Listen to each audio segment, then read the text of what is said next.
नाजरीन, मैं हूं बिस्मिल्लाह आफ्ताब आलम और आप देख रहे हैं उर्दू हिंदी नॉलेज चैनल। देखिए, आज की जो वीडियो होगी और आज के बाद जब तक एग्ज़ाम नहीं होगा जीआईसी और टीजीटी का, तब तक लगातार मैराथन क्लास आती रहेंगी। और मैराथन क्लास आपके सामने वो मैराथन क्लास आएंगी जो आपके लिए बहुत इंपॉर्टेंट क्वेश्चन होने वाले हैं, जिनका रिवीजन आपको हर हाल में करना ही करना है। तो अगर ढूंढ ढूंढ के करेंगे तो आपके लिए मुश्किल होगी, इसीलिए मैं आपको मैराथन के तौर पर लेकर के आऊँगा।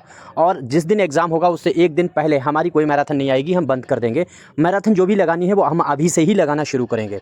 तो ये सारी वीडियो जो हैं वो मैराथन के अब आना शुरू होगी। और यूपी टीजीटी की पिछले 3 साल से हम लगातार तैयारी करा रहे हैं और 3 साल में मैंने लगभग 15,000 क्वेश्चन आपके सामने करा डाले प्रैक्टिस। अब वो 15,000 का तो रिवीजन हम नहीं करा सकते, कितनी भी मैराथन हम लगा ले, चाहें 10-10 घंटे की मैराथन लगा दें, बट जो इंपॉर्टेंट चीज़ें हैं उनको हम कोट करके आपके सामने ला करके रख देंगे। ठीक है, बाकी आपको डिटेल में और ज़्यादा अगर पढ़ना है, प्रैक्टिस करनी है, अगर आपके पास ज़्यादा वक्त है तो अभी भी आपके पास टाइम है कि अपनी ये किताब है शाहीन, जो उत्तर प्रदेश टीजीटी 2026 और 2025 के एग्ज़ाम के लिए है। इसमें जो प्रैक्टिस सेट 20 दिए गए हैं, इनको हर हाल में लगाना है। जो मैराथन क्लास में आएंगे वो ये किताब के प्रैक्टिस सेट नहीं होंगे, वो अलग से आएंगे, जैसे एनसीईआरटी है, नूरुल हसन नकवी है, या फिर इसके अलावा एहतशाम की जो उर्दू की तारीख़ लिखी है तो जमील जालेबी हैं, इनके क्वेश्चन आपके सामने आने वाले हैं। अपनी शाहीन जो है इसके 20 प्रैक्टिस सेट अमूमन ये सबके पास है, जिनके पास नहीं है वो 2-3 दिन में मंगा सकते हैं। और अगर 5 दिन भी, 3 दिन भी, 4 दिन भी अगर इसको आपने पढ़ लिया तभी आपका बहुत काम हो जाएगा। इसमें नोट्स भी आपको मिल जाएंगे। ये आपको जो नंबर दिखता है इस नंबर पर कॉन्टैक्ट कीजिए अपने चैनल से भी जुड़ने के लिए, कोई मशवरा भी देने के लिए, इस किताब को मंगाने के लिए, अपने व्हाट्सएप ग्रुप पर जुड़ने के लिए, हर चीज़ के लिए यही नंबर आपके सामने है। और एलटी मेंस के जो वीडियोज़ हैं वो आते रहेंगे, क्लास आते रहेंगे। तो आइए शुरू करते हैं बगैर टाइम ख़राब किए हुए। और आज का पहला क्वेश्चन आपकी स्क्रीन पर ये है। क्वेश्चन गलत होता है स्क्रीनशॉट लेकर के 63 86 492 279 पे ज़रूर कमेंट कीजिएगा, ज़रूर स्क्रीनशॉट भेज करके मुझको बताइएगा कि ये क्वेश्चन गलत हुआ है। तो चकवस्त का शेरी मजमुआ सुबह वतन कितने हिस्सों पर मुश्तमिल है? सॉरी, ये दूसरी चीज़ याद रखना है कि जो चकवस्त हैं इनका शेरी मजमुआ आपके सामने ये यहाँ पे आपको दिख रहा है, सुबह वतन।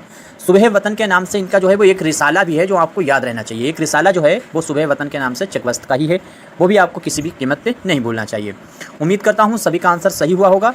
तो जिस बच्चे ने आंसर दिया होगा 5, उसका आंसर सही है एकदम। आपका आंसर जो सही होने वाला है वो पहला आंसर सही होगा।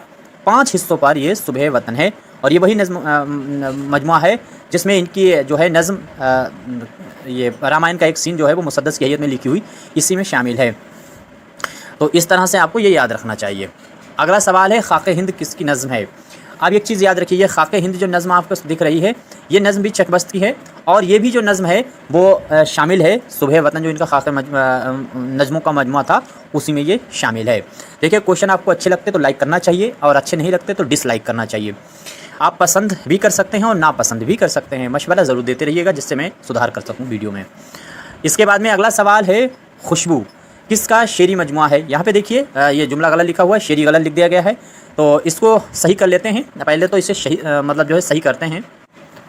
अब फटाफट आपको जवाब देना चाहिए। खुशबू जो है वो किसका शेरी मजमुआ है? नासिर काज़मी हैं, परवीन शाकिर हैं, सुरूर जहांवादी हैं, अहमद नदीम कासमी हैं। एक बात आपको याद रखना है, यहाँ पे जो चारों नाम दिए गए हैं ये चारों सिलेबस में शामिल हैं यूपी टीजीटी में। इन चारों का तारुफ और इनकी तसानीफ़ आपको हर कीमत पे हर हाल में पता होनी चाहिए। तो इन चारों के बारे में, और दूसरी बात इनकी गज़ल गोई या नज़म गोई जो भी है उसकी खुसूसियात भी आपको मालूम होना चाहिए। खुसूसियात से मुतालिक सवालात बना लेते हैं कि किसके वहाँ देवाला या नासर पाए जाते हैं, किसके वहाँ जो है महिलों की जो औरतें हैं उनकी पामाल की बात की गई है। इस तरह की, जैसे अगर यही पूछ लिया जाए औरतों के पामाल की बात किसके वहाँ मिलती है तो सही लुधियान भी होगा। तो ये खूबियाँ जो हैं वो हर किसी की एक एक दो दो खूबियाँ पता होनी चाहिए, उससे सवाल बनते हैं। वतन को अपनी माँ की नज़र से कौन देखता है? अपने खाके वतन को अपनी मादरे वतन कौन कहता है? इस तरह की बातें किसने कही है? तो सुरूर जहांवादी ने। तो आपको ये चीज़ औरतों के जज्बात को दुनिया में सामने लाना और औरतों के जो क्या कहते हैं नफ्सियाती मसाइल हैं उनको शायरी में उभारने की बात, और उनके साथ जो ज़्यादती होती है शौहर की तरफ से या और भी मर्दों की तरफ से, इन सब चीज़ों का जिक्र सबसे ज़्यादा परवीन शाकिर के वहाँ मिलता है। तो ये खूबियाँ हैं जो आपको मालूम होनी चाहिए। उम्मीद करता हूँ गरीबी और मुफलिसी जो है वो नासिर काज़मी के नज़मों में आपको मिलेगी, गज़लों में आपको मिलेगी, महरूमी इनके वहाँ मिलेगी। इनकी वही खूबियाँ हैं जो ज़्यादातर मीर तक़ी मीर या फिर फ़ानी बदायनी की हैं, लेकिन थोड़ा बहुत इनमें बदलाव है, नए जो है अंदाज़ में ये बातें कही गई हैं। बहरहाल इसमें आपका आंसर जो सही होगा वो होगा परवीन शाकिर। आपको नाम याद रखना चाहिए, खुशबू जो है वो इनका पहला ही शेरी मजमुआ है। अगला सवाल है, सुरूर जहां आबादी सुरूर जहाँ वादी का पहला शेरी मजमुआ कौन सा है। देखिए मैंने कहा था कि पिछले प्रीवियस ईयर के आप अगर सवाल देखेंगे तो ऐसा कोई पेपर नहीं है जिसमें हर पेपर में इस तरह का सवाल ना बना हो, चाहे एक ही बना हो या दो सवाल बने हों कि पहला शेरी मजमुआ या पहली तसनीफ़ इनकी कौन सी या आखिरी तसनीफ़ कौन सी है। तो इसको ज़रूर आपको याद रखना। इसी तरह से मैं प्रैक्टिस आपके सामने लेकर के आता हूँ, तमाम ये ऐसे टॉपिकों को कवर करता हूँ जो एग्ज़ाम के आसपास रहें। अब इसमें आपका क्या होगा, पहला शेरी मजमुआ उम्मीद करता हूँ जामे सुरूर। देखिए सुरूर जहाँ वादी के यहाँ पे सभी जो जितने दिए गए हैं ये सभी के सभी सुरूर जहाँ वादी की ही तसानीफ़ हैं, लेकिन इसमें आपकी अगर पहला पूछा गया है तो जामे सुरूर आपको याद रखना है, वो सुरूर जहाँ वादी का पहला शेरी मजमुआ है। इसके बाद में अगला सवाल देखिए, दास्तान है और ये दास्तान को भी आपको अच्छे से पढ़ लेना चाहिए। बंदरों वाले जंगल का जिक्र किस दास्तान में हुआ है। जैसे आप इस तरह के सवाल बन चुका है ना कि बंदर को तकरीर करते हुए किस दास्तान में दिखाया गया, तो फसाना अजाइब में। तो ऐसा भी तो बन सकता है कि बंदरों वाले जंगल का जिक्र जो है वो किस दास्तान में हुआ, तो आप जवाब देंगे महर अफरोज़ दिलबर में। दास्तान महर अफरोज़ दिलबर जो है में शहज़ादा महर अफरोज़ के वालिद का नाम क्या है। बहुत इंपॉर्टेंट सवाल है, कम से कम इसके वालिद का नाम, इसकी वालिदा का नाम, इसकी महबूबा का नाम, फिर महबूबा के वालिद और वालिदा का नाम, और दोनों महबूबा और इसका अपना दोनों शहर भी आपको याद रहने चाहिए। ये आरजू बख्श जो है उसमें एक फ़कीर का कैरेक्टर है, वही उसी की दुआ से ये महर अफरोज़ दिलबर पैदा होता है आदिल शाह के वहाँ। तो आदिल शाह जो है वो इसके वालिद का नाम है। उम्मीद करता हूँ सभी का आंसर सही होना चाहिए। आगे देखो, खुर्शीद नाम का ये कैरेक्टर, ये भी इसी की दास्तान का है और ये एक परी है। खुर्शीद आपको याद रखना चाहिए, ये एक परी है।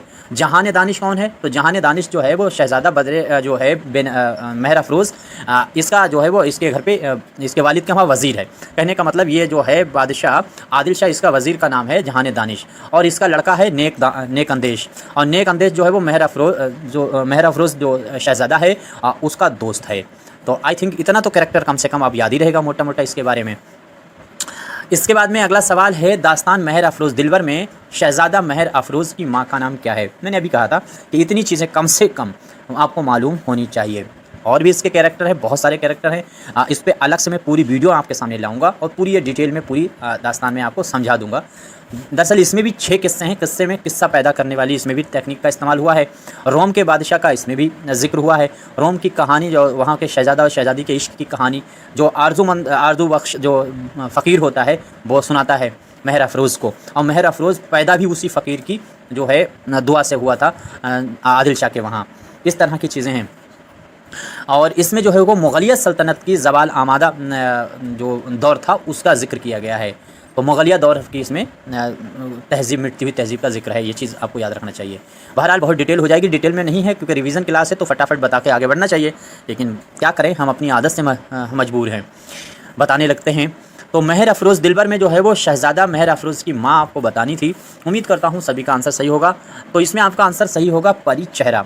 परी चेहरा जो हैं, परी चेहरा बेगम जो हैं, और उनके ही वतन से ये पैदा होता है महर अफरोज़। इतना आपको हर हाल में याद रखना चाहिए। अगला सवाल देखिए, सवाल है सफ़रनामा साहिल और समंदर किसका है, आपको मालूम होना चाहिए। ये आपका सफ़रनामा सभी को मालूम है। ये सफ़रनामा जो है एहतशाम का है और ये सफ़रनामा 1954 में आया था। ये चीज़ आपको याद रखना चाहिए। रॉकफेलर जो फाउंडेशन था उसकी दावत पे इन्होंने सफ़र अमेरिका का सफ़र किया था। एक चीज़ याद रखिएगा, इसमें आपसे पूछा जा सकता है किस जहाज़ से इन्होंने ये सफ़र किया था। पानी वाले जहाज़ से किया था, उसका नाम क्या था। तो एलिज़ाबेथ क्वीन जो थी, क्वीन एलिज़ाबेथ, उनके नाम से ये जहाज़ का नाम था क्वीन एलिज़ाबेथ। तो उस जहाज़ से इन्होंने सफ़र किया था। जैसे जीके जीएस आप पढ़ेंगे तो पूछ लिया जाता है कि गांधी जी जो हिंदुस्तान आए थे तो वो किस जहाज़ से आए थे, या हिंदुस्तान से जब वो अफ्रीका गए थे तो किस जहाज़ से गए थे। तो जब जीके जीएस वाले इतने हल्का सवाल पूछ सकते हैं तो सब्जेक्ट वाले उर्दू वालों की तो हालत आपको खैर मालूम ही है, इससे तो आप वाकिफ़ ही हैं कि अकल से पैदल प्रोफेसर बैठे हुए हैं और वो इस तरीके के सवाल बनाते हैं कि ये कब सुबह जो है घूमने कब जाते थे, शाम को लेटते कब थे। इस तरीके के सवाल ये बना दें, इनका कोई भरोसा नहीं। तो आपको बहरहाल इतनी हल्की हल्की चीज़ें पता होनी चाहिए। इसमें आपको याद रखना चाहिए जिस बच्चे ने जवाब दिया होगा डी, उसका आंसर सही है। इसमें 6 जो हैं वो बाब हैं। बहरहाल जो है कहकशां और समझौता पहला बाब है और फ़िक्रें दूसरा बाब है। तीसरा जो है वो 18 दिन के नाम से है। चौथा जो है वो नई दुनिया है और पाँचवा जो है नई दुनिया की तरफ, पुरानी दुनिया की तरफ है। पाँचवा पुरानी, चौथा नई दुनिया है पुराना, और पाँचवा जो है वो पुरानी दुनिया की तरफ है। और छठा मेरे ख्याल से मुझे याद नहीं आ पा रहा कौन सा है। तो कुल मिलाकर के इसमें 6 हैं। आखिरी वाला कौन सा है याद नहीं आ रहा, अब याद आएगा तो बताएंगे। बहरहाल ये आपको 5 तो पक्के हैं जो मैंने बताए। अगला सवाल है शाम ज़िंदगी, सुबह ज़िंदगी, लौह ज़िंदगी ये आपको बताना है मशहूर नावल किसके हैं। बहुत इंपॉर्टेंट हैं और ये आपको हर कीमत पर रट जाने चाहिए। तो जैसे उठती जवानी है, जो है जवानी की रातें हैं, जवानी के दिन हैं, इस तरीके की नज़में जैसे जोश मलियाबादी की हैं, पूछ लेते हैं। वैसे ही ये है शाम ज़िंदगी, सुबह ज़िंदगी, लौह ज़िंदगी, ये नावल किसके हैं। उम्मीद करता हूँ सभी का आंसर सही होगा और आंसर आपका सही होना चाहिए राशिदुल खैरी। आपके सामने जो ऑप्शन थे, ऑप्शन चारों ज़रूर पढ़ना चाहिए, हर हाल में पढ़ना चाहिए, हर कीमत पे पढ़ना चाहिए और आपको ये जो है इस पर गौर करना चाहिए इसमें से कौन सा ऐसा राइटर है जिसके बारे में आपको नहीं मालूम है और उसकी डिटेल निकाल करके फ़ौरन पढ़ना चाहिए। ज़्यादा किताबों का डिफरेंट किताबों का मुताला ना करें, मुताला सिर्फ वो करें जो क्वेश्चन प्रीवियस में आए हैं और आने के बाद में उनमें कौन सा ऐसा राइटर है। उसमें क्वेश्चन आपका सही हो रहा है ये अलग बात है, लेकिन उनमें से ऐसा कौन सा राइटर जिसके बारे में आपको कुछ पता नहीं है और ऑप्शन में दिया है तो आपको हर कीमत पर पता होना चाहिए। उसके बारे में डिटेल ज़रूर निकाल के पढ़ो, चाहे कहीं से पढ़ो, किसी किताब से पढ़ो, चाहे नेट पर सर्च करो।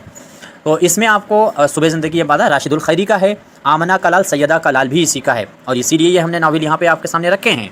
इसी का पीछे प्रीवियस ईयर में पूछा जा चुका है सैयदा का लाल किसका नावल है। तो सैयदा का लाल जब वो पूछ चुके हैं तो जाहिर सी बात है आपकी आमना का लाल पूछ लेंगे और नहीं तो ये सुबह ज़िंदगी, शाम ज़िंदगी, लोह ज़िंदगी पूछ लेंगे। तो ये इस तरह से आपको याद रखना चाहिए क्योंकि एग्जामिनर जो सवाल बना रहा होता है तो प्रीवियस ईयर के क्वेश्चन वो सामने रखता है और फिर वो देख लेता है कि इससे रिलेटेड ये चीज़ पूछी जा चुकी है, ये नई चीज़ इसी से पूछ लेते हैं। आगे देखिए शेरी मजमुआ है जलालो जलाल, इम्पोर्टेंट है, किसका है आपको बताना है। क्या हाजरा मसरूर का है, परवीन शाकिर का नाम आपको याद रखना है, अहमद नदीम कासमी हैं या फिर नासिर काज़मी हैं। चारों इंपॉर्टेंट हैं यूपीटीजीटी वालों के लिए। आपका मई में एग्ज़ाम होने को है लेकिन 100% नहीं कह सकते, बढ़ भी सकता है ये एग्ज़ाम क्योंकि सरकार जो है पूरी बैकफुट पे है और ऐसा जब जो है कम अकल का बंदा बैठ जाता है गद्दी पे तो वो वैसे उठ पटंग। सरकार के लिए एजुकेशन कोई मुद्दा ही नहीं है, हिंदू मुस्लिम एक मुद्दा है, उसी पर वो हमेशा इलेक्शन लड़ते हैं और लड़ते ही रहेंगे, वो इससे बाज आने वाले हैं नहीं। तो उनके लिए ये बहुत बड़ा मुद्दा नहीं है, वो उनके पास व्यवस्था अभी भी नहीं हो पा रही है कि 13 लाख स्टूडेंट का एग्ज़ाम कैसे लिया जाए। आनन फानन में कराने की कोशिश करेंगे लेकिन 99% ये भी है कि ये चांसेस एग्ज़ाम आगे स्टैंड हो सकता है। बहरहाल आप इसी को ही तारीख को मानिए, मई को ही, और इसी में ही तैयारी पूरी करते रहिए। बढ़ जाए तो अच्छी बात है, नहीं बढ़ेगा तो अच्छी बात है, दोनों तरफ से खुश रहिए। अगर बढ़ जाए तो अच्छी बात है कि आपको मौका मिल गया है पढ़ने का, नहीं बढ़े तो भी अच्छी बात है कि एक सर का बोझ है जल्दी से निपट जाए। तैयार आप फिलहाल रहिए मई में ही। अब इसमें ऑप्शन आपका उम्मीद करता हूँ सभी अहमद नदीम कासमी का नाम आपको याद रखना चाहिए। अहमद नदीम कासमी, इनके अगर पूछ लिया जाए अदबी चश्मक किससे थी, पूछा जाता है, चश्मक पूछ लेते हैं तो अहमद नदीम कासमी की चश्मक, अदबी चश्मक जो है वो नून मीम राशिद और फैज़ अहमद फैज़ के साथ थी। तो नून मीम राशिद और फैज़ अहमद फैज़ के साथ इनकी अदबी चश्मक रहती थी। अगला सवाल देखिए, अगला सवाल है निशाने मंजिल। अच्छा एक चीज़ और यहाँ देख लीजिए, जो हाजरा मसरूर हैं, यहाँ पे आपको देखिए हाजरा मसरूर हैं, वो शायद अहमद नदीम कासमी के भांजे की बीवी हैं। आगे देखिए, बहरहाल आगे देखिए निशाने मंजिल। तो निशाने मंजिल जो है वो किसका तनक़ीदी मजमुआ है। निशाने मंजिल तलुक चंद महरूम हैं, जगन्नाथ आज़ाद हैं और मजनू गोरखपुरी हैं, इसके बाद में फ़िक्र कौंस भी हैं। फटाफट जवाब देने की कोशिश कीजिए, आई थिंक सभी का आंसर सही हुआ होगा और जगन्नाथ आज़ाद का जिसने नाम दिया है उसका आंसर एकदम सही है। आपका आंसर सही होने वाला है बी। अगला सवाल देखिए, जगन्नाथ आज़ाद के वालिद का नाम क्या था। This is most important question है, ऐसे क्वेश्चनों को ज़रूर आपको जहन में रखना चाहिए। तो उम्मीद करता हूँ सभी का आंसर सही हुआ होना चाहिए और इसमें आंसर आपका फर्स्ट वाला सही होगा कि सेकंड वाला सही होगा, यही है यही है।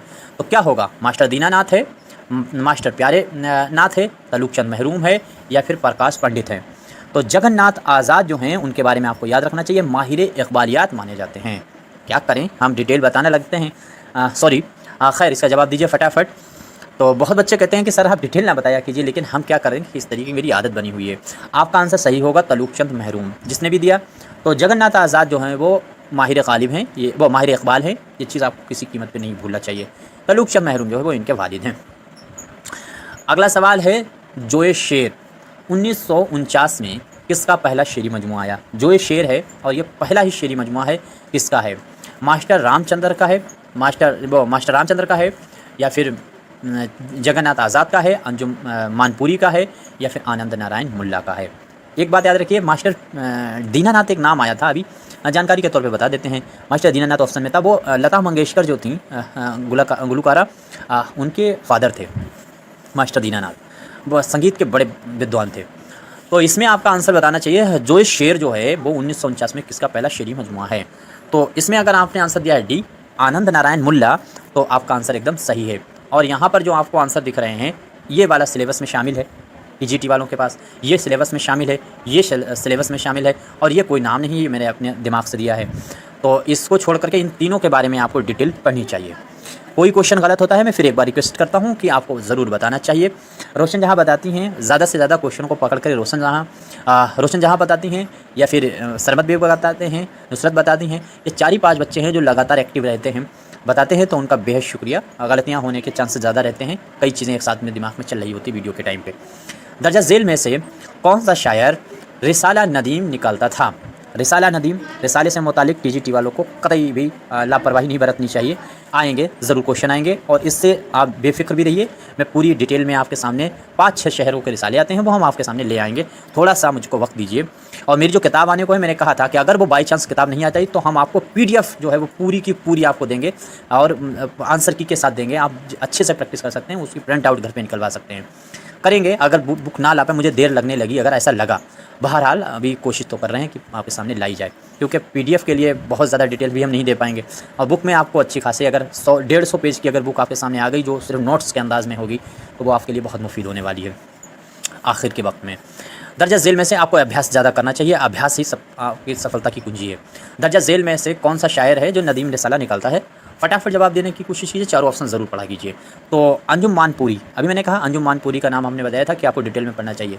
अब साथ साथ में अहमद नदीम कासमी, यहाँ पे चारों नाम जो हैं वो इंपॉर्टेंट हैं, इनके बारे में आपको डिटेल में पढ़ना चाहिए। और नहीं तो माई क्वेश्चन प्लेलिस्ट मेरी जो बनी हुई है उसमें जाकर के देखिएगा, ये सारी चीज़ों के बारे में मैं पढ़ा चुका हूँ। अगला सवाल है, दिन कटा फरियाद में और रात जारी में कटी, दिन कटा फरियाद में और रात जारी में कटी, उम्र कटने को कटी क्या ही ख्वारी में कटी। इस सनत में आपको बताना है किस जो है सनत का इस्तेमाल, शेर में किस सनत का इस्तेमाल हुआ है। तो उम्मीद करता हूँ सभी का आंसर सही होगा। बहुत आसान सा शेर है और सनत भी आसान है, चूँकि इसमें रात का जिक्र आ गया है और क्या कहते हैं दिन का जिक्र आ गया है। पहला वाला मिसरा देखिए, दिन का उल्टा रात है, रात का उल्टा दिन है, तो यहाँ पर तिजाद आपका अगर आंसर है वो सही है, सी आंसर सही होने वाला है। अगला सवाल है, रशीद अहमद सिद्दीकी ने किस मज़ामीन में नावल तौबतुन्निस्सू का जिक्र किया है? तो तौबतुन्निस्सू जो नावल है 1873 के वक्त में आया है और रशीद अहमद डिप्टी नज़ीर अहमद का है। तो इसका जिक्र किस मज़मून में किया है रशीद अहमद सिद्दीकी ने? तो इसमें आपको आंसर याद रखना चाहिए, सलाम हो नजद पर। ये आपको याद रखना है, सलाम हो नजद पर, इसमें इसका जिक्र हुआ है। अगला सवाल है शिद्दत तहरीक के ख़िलाफ़ किसने शदीद रद्द-ए-अमल इज़हार किया था? तो शिद्दत तहरीक जो है इसके ख़िलाफ़ मुंशी प्रेमचंद ने भी आवाज़ उठाई थी और एक दूसरे राइटर हैं उन्होंने भी उठाई थी। अब चूँकि ऐसे कन्फ्यूज़न वाला सवाल है ये, लेकिन फिर भी आपको जो जवाब देना होगा वो देना होगा ख्वाजा हसन निज़ामी ने, क्योंकि ख्वाजा हसन निज़ामी जो हैं वो पहले भी हैं मुंशी प्रेमचंद से। दूसरी चीज़ मुंशी प्रेमचंद से ज़्यादा ज़ोर इन्होंने इस पे दिया है इसके ख़िलाफ़ आवाज़ उठाने में, शिद्दत तहरीक के ख़िलाफ़। तो बहरहाल जब अगर ये नहीं ऑप्शन में होगा तब आपका आंसर ये सही होगा और अभी तो आंसर आपका यही सही है, यानी ख्वाजा हसन निज़ामी आपको याद रखना है। ये सवाल जो है वो प्रीवियस ईयर का है, ये सवाल पूछा जा चुका है, सब क्वेश्चन शेर आ चुका है। मेरे ख्याल से प्रीवियस ईयर के ही शेरों को आप तमाम पेपरों में देख लीजिए, जो भी हों DSSB के हों या जहाँ भी, उन्हीं शेरों को रख लीजिए। शेर उन्हीं में से अगर आएगा तो शेर उन्हीं में से आ जाएगा। सनत का शेर भी लगभग उन्हीं में से उठा फिटा कर ये रख देते हैं। तो सनत अगर समझ में नहीं आ रही तो फिर एक तरीका ये है कि शेर आप रख लीजिए और किस शेर में कौन सी सनत है, फिर यही तरीका है। बहरहाल 4-5 सनत तो आपको मालूम ही होनी चाहिए। तो याद माजी अजाब है यारब, छीन ले मुझसे हाफिज़ा मेरा। कई बार ये लोग इसको गलत बताते हैं, इसको एक बार चेक कर लीजिएगा चाहे। ये शेर जो है वो अख्तर अंसारी का है, आपका आंसर सही होगा D। मीर तकी मीर को कई बार आयोग ने सही मान लिया है, लेकिन ये गलत है। आयोग को खुद इतनी तमीज़ नहीं है, आयोग में बैठे हुए लोगों को, उल्लुओं को इतनी खुद तमीज़ नहीं है कि वो एक बार में पेपर में कोई क्वेश्चन देते हैं उसको वो सही मान लेंगे अपने। अगर मान लीजिए आपने इसी शेर को वो मीर तकी मीर को सही माने बैठे और हाफिज़ जो है अख्तर अंसारी लगा करके चले आए, तो वो पता चला पेपर में उन्होंने गलत मान लिया। वो अपने आप मीर तकी मीर माने बैठे, साबित भी नहीं कर पाते थे, पहले इतने तरीक़े भी नहीं थे साबित करने के। दूसरी चीज़, अगली बार एग्ज़ाम जब कराएंगे तो फिर उसी शेर को अपने आप गलत मान लेंगे। आपकी बार अख्तर अंसारी तुम अमीर को लगा के आओगे तो आपकी बार इसको सही मान लेंगे। तो ऐसे सवाल एक नहीं सैकड़ों सवाल हम बता सकते हैं, ऐसा आयोग ने किया है। ऐसा मैं सैकड़ों सवाल गिना सकता हूँ तमाम उर्दू के। ख़ास तौर से ये गलती उर्दू वाले करते हैं, इनको तमीज़ तो होती नहीं प्रोफेसरों को, जैसे तैसे करके ये बन जाते हैं, जैसे भी पहुँच पाएँ बस रुपया दे करके ये कैसे भी, और फिर उसके बाद दिन भर पान खाते हैं, पच थूकते रहते हैं और बस मर्जी हो जो लिख देते हैं उठा करके। तो इसमें आपका आंसर क्या सही होने वाला है? अख्तर अंसारी। अख्तर अंसारी को आपको याद रखना है। अगला सवाल है, दहली कॉलेज का पहला प्रिंसिपल कौन था? टॉमस रूबोक हैं, जोसेफ हेनरी टेलर हैं, या फिर बतरूस हैं, या स्पेंगरन हैं? तो इसमें आपको याद रखना चाहिए ये स्पेंगरन जो है ये तीसरा जो है प्रिंसिपल था, ये भी प्रिंसिपल रहा है। तो इसमें जोसेफ हेनरी टेलर रहा है सबसे पहले, यहाँ पे आंसर आपका सही होगा जोसेफ हेनरी टेलर। पहला वाला आंसर आपका सही है, ये पहला ही प्रिंसिपल है। दूसरा जो है वो फ़याकस बतरूस रहा है, यहाँ से आपको याद रखना है फ़याकस बतरूस रहा है। तीसरा ये रहा है, तो इस तरह से आपको याद रखना चाहिए। आगे देखिए, यहाम गोई का रहनुमा शायर कौन है। एक बच्चे का कमेंट आता है कि सर प्रोफेसरों को इतना ऊट पटांग क्यों कह देते हैं ऐसे ऐसे कोई में। अरे ऊट पटांग नहीं है कि ये सच है, जो सच्चाई है उस पर बात कीजिएगा, और मैं घबराता नहीं हूँ, कोई मसला नहीं है, कुछ भी नहीं होने वाला, मेरे खिलाफ कोई एक्शन नहीं होने वाला। एक्शन होगा तो बहुत मसला और उलझेगा, मैं फिर उनका नाम लेना शुरू कर दूंगा जिन प्रोफेसरों को मैं व्यक्तिगत जानता हूँ ऐसे हैं, फिर उनके चारित्रिक जो खेल है उस पर भी हम बात करना शुरू करेंगे। तो यहाम गोई का रहनुमा शायर कौन है। बहरहाल आप अपनी तरफ से कुछ मत कहिए, आप अपनी तरफ से कमेंट कर दीजिए, लेकिन हम कह रहे हैं तो हम मतलब जो है वो सबूत के साथ इसका सबूत भी रखते हैं। फिर यहाम गोई का जो है रहनुमा शायर कौन है, तो आबरू हैं, हातिम हैं, जुरात हैं और मजहर जाने जाना हैं। तो इसमें आपका आंसर सही होगा पहला वाला, आबरू। आबरू आपका आंसर सही होने वाला है, पहला आंसर सही होता है। तो इसमें आपका आंसर पहला सही है, और बाकी ये आप देख सकते हैं मजहर जाने जाना तो यहाम गोई के ख़िलाफ़ रहे, उन्होंने जो है इस्लाह ज़बान की इस्लाह तहरीक चलाई थी। अगला देखिए, लखनऊ दबिस्तान का नाम किस ने, लखनऊ दबिस्तान के नाम से, यहाँ पे नाम से गलत लिख दिया है, तो लखनऊ दबिस्तान लखनऊ है, इस नाम से किसकी लिखी हुई किताब है, इसको सही करना चाहिए, पहले सही करते हैं। लखनऊ दबिस्तान के नाम से किसने किताब लिखी है, नूरुल हसन हाशमी, इबादत बरेलवी, इसके बाद में कामिल कुरैशी और फिर अबू लैस सिद्दीकी। तो उम्मीद करता हूँ सभी का आंसर सही होना चाहिए। यहाँ पे फटाफट जवाब देने की कोशिश कीजिए। देखिए एक बात मैं बताता हूँ और उसको ज़रूर आप अपने दिमाग में, अगर आपको कल नौकरी मिल जाती है, परसों नौकरी मिल जाती है, जब भी मिल जाती है XYZ, कभी भी भविष्य में, हम भी डिग्री कॉलेज में पढ़ाते हैं, आज भी अपना रिकॉर्ड है, मैं किसी भी छुट्टी का पैसा नहीं लेता हूँ। पैसा लेता हूँ ऐसा नहीं है कि छोड़ देते हैं, संडे का पैसा हम लेते हैं क्योंकि सैलरी महीने में मिलती है, तो संडे का मेरे महीने का हम हिसाब लगा लेते हैं कि महीने में मेरी इतनी सैलरी, मान लीजिए 30,000 40,000 सैलरी है, जैसे बताने की कोशिश में समझने की कोशिश कीजिए, 30,000 सैलरी है तो 1,000 रुपये पर डे आपका पड़ रहा है, तो संडे का जितने 4 संडे पड़े तो 4,000 रुपये निकाल लीजिए। वो आप अपने खर्चे में मत लीजिए अगर आपके अंदर इंसानियत है, क्योंकि आपने मेहनत नहीं की है, मेहनत वो आपको दे रहा है, खुदा ने आपको पहुँचा दिया है वहाँ तक, तो 1,000 रुपये अगर हर संडे का बचा करके आप किसी भी मजलूम को मदद कर रहे हैं, किसी स्टूडेंट की पढ़ाई में दे रहे हैं, या किसी भी गरीब को जिसके घर में तकलीफ़ है या कमाने वाला नहीं है उसको अगर चुपके से दे रहे हैं, तो ये बहुत अच्छा काम है। इसी काम को आप अपने आगे बढ़िए, ये मैं करता हूँ और आपको भी करना चाहिए अगर आपको भविष्य में कभी भी नौकरी मिलती है। अभी मैं जिस लायक हूँ उस लायक। उर्दू TGT GIC की प्रैक्टिस और नोट्स स्टडी के लिए इस किताब शाहीन का इस्तेमाल करें। मिल जाएगी, जिसको PDF सिर्फ चाहिए है तो वो भी मिल जाएगा, लेकिन PDF की जो है वो मैंने कहा था कि जो बच्चे टाइप करते हैं कम से कम उनको पैसा मिल जाए, मुझे कोई चीज़ नहीं चाहिए, तो 100 रुपये कम से कम मैंने कहा है कि फ़ीस रख दी जाए। 100 रुपये में आपको 2000 क्वेश्चनों की PDF मिलने वाली है, 2000 क्वेश्चनों की प्रैक्टिस, साथ साथ में इंपॉर्टेंट नोट्स मिलने वाले हैं, ये सब PDF के तौर पे, और आपकी ईमानदारी पे डिपेंड रहेगा। आप ख़रीदेंगे तो आप ही यूज़ करेंगे, या आप बेच देंगे, या आप किसी दूसरे को शेयर कर देंगे, आपकी ईमानदारी की परीक्षा भी होगी, मेरी तरफ से कोई उसमें लॉक नहीं होगा। पहला सवाल, बाकी आप सजेशन दे सकते हैं। कुछ बच्चों ने कहा सर फीस बहुत कम आप रख रहे हैं, फीस नहीं रखी गई है, ये सिर्फ 101 रुपये की या 100 रुपये की फ़ीस इसलिए है ताकि जो बच्चे टाइप BA में मेरे पास पढ़ते हैं वो ये सब क्वेश्चन टाइप करके लाते हैं, मैं उनको ये सवाल देता हूँ और वो सब टाइप करते हैं, तो उनकी मेहनत या उनको कुछ पैसा मिल जाएगा तो अच्छी बात है, सब स्टूडेंट हैं वो। पहला सवाल है, मसनबी है भोग मिल, यहाँ से समझना भोगमल या भोग मिल, दरअसल ये वर्ड जो है वो हिंदी का है, भोग मिल होना चाहिए।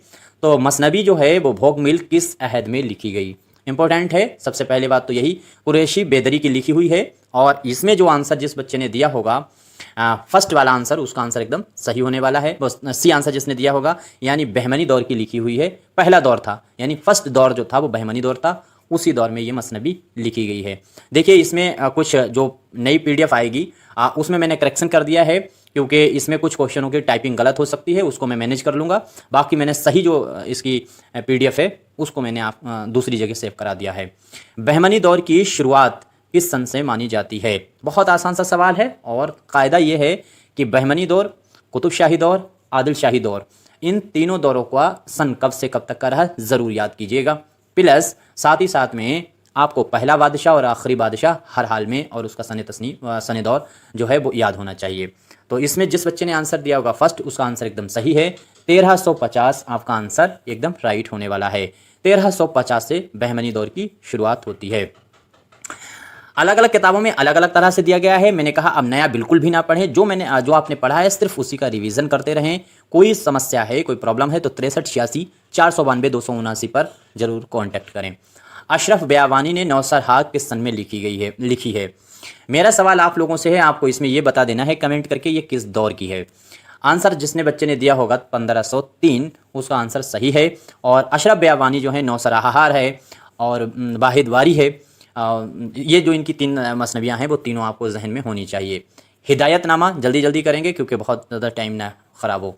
हिदायतनामा और शिकारनामा किसकी मसनवी हैं? बहुत इंपॉर्टेंट हैं, बहुत आसान है। टीजीटी में जिस तरह के सवालात बनते हैं सिर्फ मैंने वो कोशिश की है कि उसी तरह के और लिमिटेड सवाल पढ़िए। बहुत ज़्यादा नहीं पढ़ने की ज़रूरत है, लिमिटेड पढ़िए लेकिन अच्छा कंटेंट पढ़ने की कोशिश कीजिए। बंदा नवाज गेसु दराज की ये दोनों तसानीफ़ हैं। एक चीज़ आपको यहाँ से याद रखना चाहिए और ये शायर बहमनी दौर का ही माना जाता है। पैदाइश इसकी याद रखिएगा क्योंकि अगर तरतीब पूछी जाए कि दर्जा झेल में से कौन से शायर सबसे पहले पैदा हुआ है तो इसको आपको याद रखना चाहिए। 1321 में इनकी पैदाइश हुई है। 1321 में किसकी? बंदा नवाज गेसु दराज की। इनसे भी पहले का अगर शायर पूछा जाए तो वो सिर्फ अमीर खुसरो को आप लगा सकते हैं। 1253 में उनकी पैदाइश हुई है पटियाला में। अगला सवाल है शाहराजू कताल। यहाँ पे थोड़ा सा हम आपके जानकारी देंगे कि शाहराजू कताल, और अगर जुमला लगे शाहराजू कताल सूफ़ी, तो जब सूफ़ी लगेगा तो आपका आंसर क्या सही होना चाहिए और शाहराजू कताल में क्या सही होना चाहिए। तो अगर ये सिर्फ दिया गया है तो आप आंसर लगाएंगे बहमनी दौर, और साथ साथ में शाहराजू कताल सूफ़ी जो है अगर लगा दिया गया है तब आपका आंसर हो जाएगा आदिल शाही दौर। तो यहाँ पर जिस बच्चे ने आंसर दिया है फर्स्ट बहमनी दौर, उसका आंसर सही है। ये चीज़ आपको इन्होंने रसाले निकाले थे, रसाले निकालने का काम किया था। अगला सवाल देखिए, कोई क्वेश्चन गलत होता है ज़रूर बताइएगा। देखो जो इसमें लिखावट है उसमें कोई गलती है तो वो मैटर नहीं करती क्योंकि उसको सुधार दिया गया है। दूसरा ये प्रैक्टिस है, ये पुराना ही प्रैक्टिस सेट ने आपके सामने लगा दिया है, धोखे से लगा दिया, लेकिन करेक्शन करके दूसरी जो है PDF तैयार कर दी गई है इसकी। तो वो गलती नहीं, आंसर में या सवाल में कोई गलती होती है उसको ज़रूर बताइएगा। मेरी तलफ़ुज़ की गलती रहती है, मैं इसको मानता हूँ, आप सिर्फ कंटेंट पे ध्यान दीजिए। अब आपका सवाल है आदिल शाही दौर के चौथे बादशाह का नाम आपको बताना है। 8 बादशाह हैं, चौथे दौर का ही यहाँ पे क्यों चौथा बादशाह क्यों आपको बताना है? क्योंकि चौथा मोस्ट इंपॉर्टेंट है आदिल शाही दौर में। हालांकि आदिल शाही दौर में 3 बादशाह आपको 4 याद रखने चाहिए, मोहम्मद आदिल शाह, इब्राहिम आदिल शाह और इब्राहिम आदिल शाह सानी और जो है अली आदिल शाह। ये 4 बादशाह अगर आपको याद हैं तो अच्छा है। पहला वाला अगर आपको याद रहे तो बहुत अच्छा है, और आखिरी तो आपको याद रहना चाहिए, सिकंदर है आखिरी ये सिकंदर है। आपका आंसर सही होने वाला है अली आदिल शाह। ये वही बादशाह है जिसके वहाँ नुसरती ने आलीनामा लिखी थी, इसी के लिए। अगला सवाल है अली आदिल शाह का दौरे हुकूमत का दौर कितना है, यानी उनका जो अहद रहा है वो कब से कब तक रहा है। तो एक चीज़ अगर थोड़ा सा एग्जामिनर टफ करना चाहे तो यूँ सवाल को घुमा भी सकता है कि जब बीजापुर में अली आदिल शाह गद्दी पे था तो कुतुब शाही दौर में कौन सा बादशाह गद्दी पे था। अब इसी वजह से ऐसे सवाल को हैंडल जब भी कर सकते हैं जब आपको दोनों जगह के बादशाहों का क्रम याद होना चाहिए। सन बहुत आसान है, याद हो जाएगा उसके साथ में। आंसर आपका 1557 से 1580 तक का जो दौर है वो रहा है अली आदिल शाह सानी का, यही वो दौर रहा है। और यही जो वो दौर था वो कुली कुतुब शाह था, उसके फादर का दौर रहा है। ये उम्मीद करता हूँ आपको याद रहे। मोहम्मद आदिल शाह जब गद्दी पर बैठेगा तो कुली कुतुब शाह गद्दी पर पहुँच जाएगा इधर कुतुब शाही दौर में। इन दोनों को पढ़ने के लिए एक फैक्ट है वो क्लियर कर लेना चाहिए हर स्टूडेंट को कि आदिल शाही दौर का दूसरा नाम बीजापुर है और कुतुब शाही दौर का दूसरा नाम गोलकुंडा है। ये चीज़ कन्फ्यूज़ आपके दिमाग में नहीं होनी चाहिए, इसको तो कतई रट लीजिए। गोलकुंडा का लफ्ज़ आएगा तो आप कुतुब शाही दौर पर ध्यान देंगे, बीजापुर का दौर आएगा तो आप आदिल शाही दौर पर ध्यान देंगे। अगला सवाल है आदिल शाही दौर की लिखी हुई मसनवी ख़ाबरनामा। सभी को मालूम है 24,000 अशार पे लिखी गई है और बहुत तवील मसनवी है। तो ख़ाबरनामा जो है ये कमाल खां रुस्तमी की है। 24,000 इसमें अशार हैं। इसमें उन्वानात की तादाद आपको बतानी है कितनी है। थोड़ा सा कन्फ्यूज़न हो सकता है, 24,000 है, 22,000 है या फिर 24,000 है या इनमें से कोई नहीं। इंपॉर्टेंट है, फटाफट जवाब देने की कोशिश कीजिए। उम्मीद करता हूँ सभी का आंसर सही होगा। फ्राइडे का दिन है, कोशिश करेंगे अभी 4-5 दिन तक 50 क्वेश्चनों की प्रैक्टिस मैं आपके सामने लाता रहूं, और 1 तारीख से जब तक एग्जाम नहीं होगा कम से कम 100 वरना 200 की प्रैक्टिस हम आपके सामने रखा करेंगे। और जो 1 तारीख से प्रैक्टिस हम आपको करवाएंगे, इंपॉर्टेंट चीज़ें सुनते रहिए। 1 तारीख से जो हम प्रैक्टिस कराएंगे तो सबसे पहले हम आपको स्क्रीन पे उस प्रैक्टिस सेट की आंसर की दिया करेंगे। आप स्क्रीन शॉट लेकर के आप अपने पास रख सकते हैं, और जो लोग PDF खरीद लेंगे या फिर बुक खरीद लेंगे उनको ये ज़रूरत नहीं पड़ेगी। स्क्रीन शॉट लेकर के आप पहले रखेंगे, उसके बाद हम क्वेश्चन पढ़ेंगे, आंसर पढ़ेंगे, और सही आंसर हम नहीं बताएंगे। आप अपने पास डायरी में नोट कीजिए इसका सही आंसर क्या होगा। बाद में आप अपनी स्क्रीन जो आंसर की है उसमें मैच कीजिएगा और आपको पता चलेगा कितने सवाल हमने गलत कर दिए। अगर प्रैक्टिस में वीडियो की क्वेश्चन ज़्यादा गलत हैं तो वीडियो 2-2 3-3 बार रिपीट करके देखिएगा।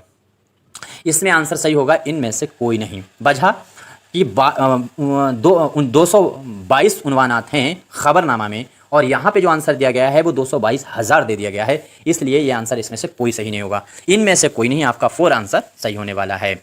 अगला सवाल है, नुसरती की लिखी हुई मसनवी अली नामा की सने तसनीफ़ क्या है?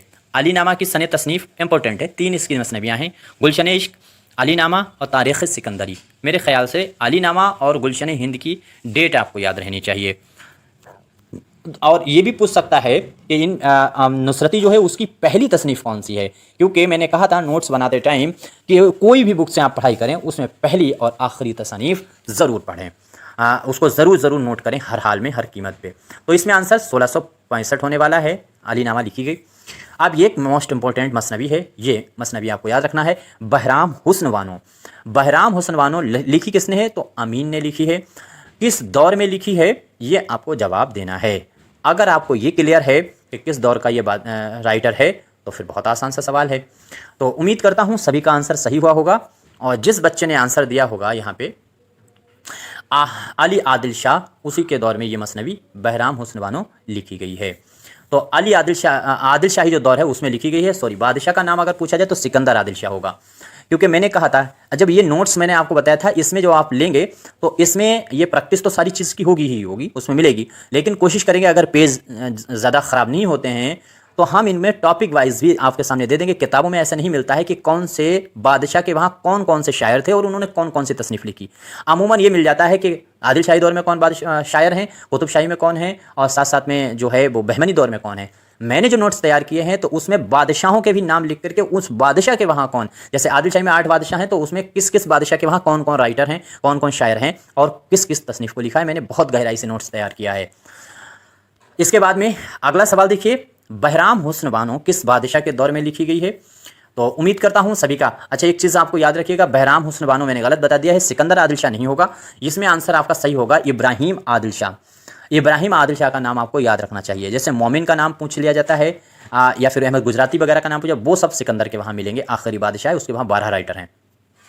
तो इब्राहिम आदिल शाह सानी। अब ये भी याद रखने की बात है, इब्राहिम आदिल शाह का नाम आपको याद रखना है और मोहम्मद इब्राहिम आदिल शाह का नाम अलग अलग। ये सानी जो हैं ये उर्दू के बहुत बड़े दिलदादा थे और इन्होंने ही नौरस के नाम से किताब मौसीकी पे लिखी थी। आगे सवाल है, मुकीमी, अमीन और हसन शौकी, इन लोगों के नाम, और मोहम्मद कासिम फरिश्ता, बुरहानुद्दीन जानम, कितने नाम हैं? उम्मीद करता हूँ देखो ये यहाँ पे मुकीमी हैं, अमीन हैं, हसन शौकी हैं, सारे इंपॉर्टेंट नाम हैं, और ये एक इंपॉर्टेंट नाम है कासिम फरिश्ता, इसी ने जो है बीजापुर की तारीख लिखी है, और बुरहानुद्दीन जानम। इन लोगों ने, ये वगैरह जो राइटर हैं, ये किस बादशाह के वहाँ थे? तो इसमें बहुत आसान सा सवाल आपके सामने पूछा गया है, इब्राहिम आदिल शाह सानी। ये नाम सब आपको नामजद हो जाना चाहिए और ऐसे रटना है, मुकीमी, अमीन, हसन शौकी, कासिम फरिश्ता, बुरहानुद्दीन जानम, इतने राइटर उंगलियों पर लीजिए। ये इतना तो अगर पूछ लिया गया किस दौर के हैं, कुतुब शाही है, आदिल शाही, तो आप फट से बता देंगे, लेकिन अगर बादशाह पूछ लिया किस बादशाह तब फिर बहुत टफ सवाल हो जाएगा।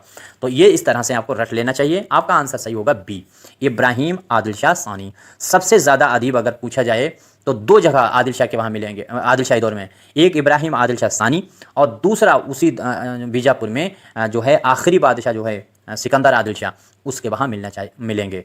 और अगर यही चीज़ कुतुब शाही दौर में देखें तो 2 बादशाह वहाँ पर भी आपको याद रखने चाहिए। सबसे ज़्यादा अब्दुल्ला कुतुब शाह के वहाँ अदीब मिलेंगे, और उसके बाद अगर अब्दुल्ला के बाद में अगर जो मिलेंगे शायर तो वहाँ भी अबुल हसन ताना शाह सबसे आखिरी बादशाह है, उसके वहाँ मिलेंगे।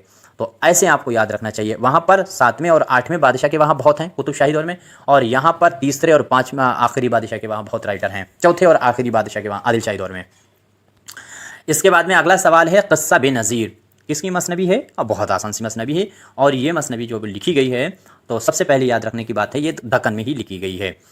अब इसमें आपको आंसर देना है, आंसर आपका सही होने वाला है सैयद हसन शाह सनती का नाम आपको याद रखना है, उन्हीं ने लिखी है किस्सा बेनज़ीर। आप कमेंट नहीं करते हैं, दिलचस्पी नहीं दिखाते हैं। सवाल मेरा ये है कि जो सनअती हैं इन्होंने एक और तसनीफ़ लिखी है, मैं जानना चाहता हूँ वो तसनीफ़ किस सन में लिखी गई है, और ये इसको मुरत्तिब करने का काम अब्दुल कादिर ने किया था, शायद ये भी आपको मालूम होना चाहिए। अगला सवाल है, आदिल शाही दौर में कौन सा बादशाह फ़ारसी में वफ़ाई तखल्लुस इस्तेमाल करता था? मोस्ट इंपॉर्टेंट क्वेश्चन है और टफ सवाल है। यूसुफ़ आदिल शाह, इब्राहिम आदिल शाह, इस्माइल आदिल शाह, मोहम्मद आदिल शाह। तो इसमें वो बादशाह आपको तलाशना है आदिल शाही दौर का जो बादशाह वफ़ाई तखल्लुस फ़ारसी में इस्तेमाल करता था।